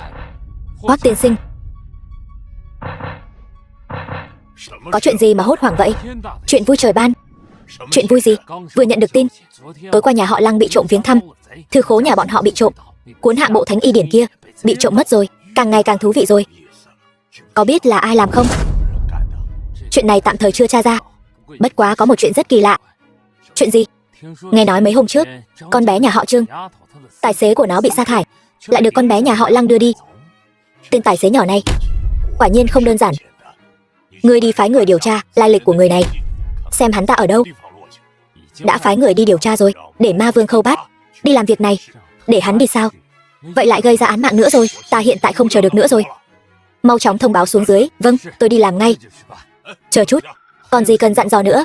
Nghe nói tên tài xế nhỏ này với con bé nhà họ Trương tình cảm rất sâu đậm. Người phái người đưa con bé nhà họ Trương đến phủ ta. Đã rõ.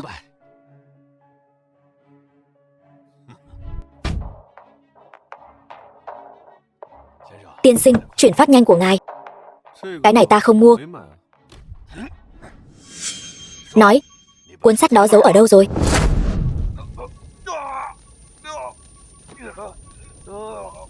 Ngươi, chuyện này, đây là tinh thần công kích. Ngươi chính là Khâu Bát của tổ chức sát thủ Ma Vân. Sao ngươi biết ta? Nhờ một chút diễn xuất vụng về, ta sớm đã nhìn ra rồi. Nói, ai phái ngươi đến? Đừng hòng biết được, bỏ mạng cũng sẽ không nói cho ngươi. Là lão hỗn đản Hoắc Thăng đó chứ gì. Ngươi, sao ngươi biết là hắn? Chuyện này ngươi đừng quản. Đem đi. Vâng.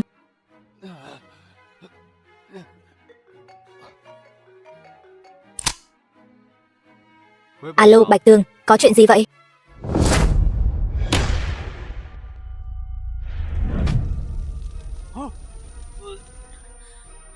Giang đại ca. Không sao rồi. Thiếu gia. Đánh thức hắn ta dậy. Hỏi hắn ta muốn đưa Thiến Thiến đi đâu. Vâng.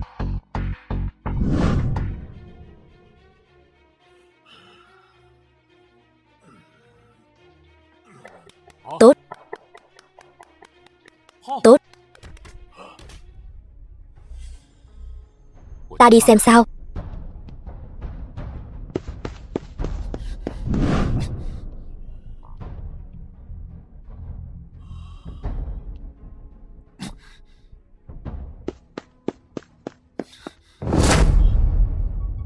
Người trẻ tuổi, thân thủ khá lắm.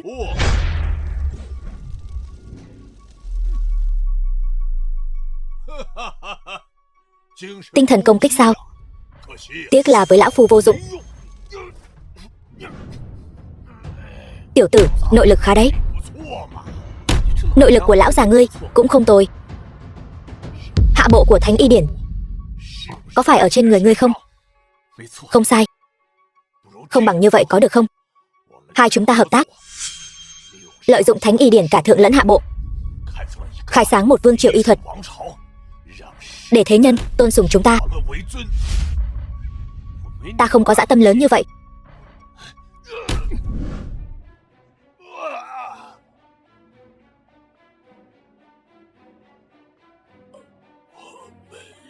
Không ngờ đến cuối cùng vẫn là một mảnh trống không.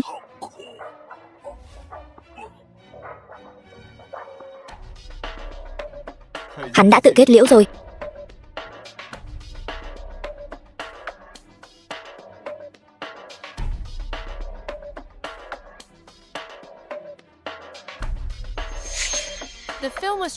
Quả nhiên cuốn sách này ở trên người hắn.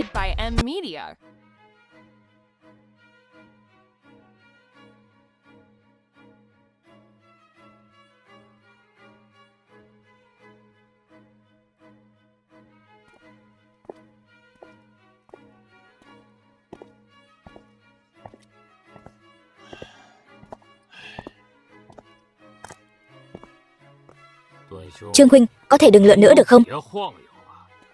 Huynh cứ lượn mãi làm ta đầu váng mắt hoa. Thế nào, có hiệu quả không? Máu đã bắt đầu chuyển sắc rồi. Vậy thì tốt. Nỗ lực của mọi người cuối cùng cũng không uổng phí. Giang tiểu hữu, bệnh tình của ngươi đã khỏi. Về sau có dự định gì? Ta dự định trở về kinh thành thăm nhị thúc, bàn bạc về tương lai của ta và Thiến Thiến. Tốt. Việc này ta đồng ý.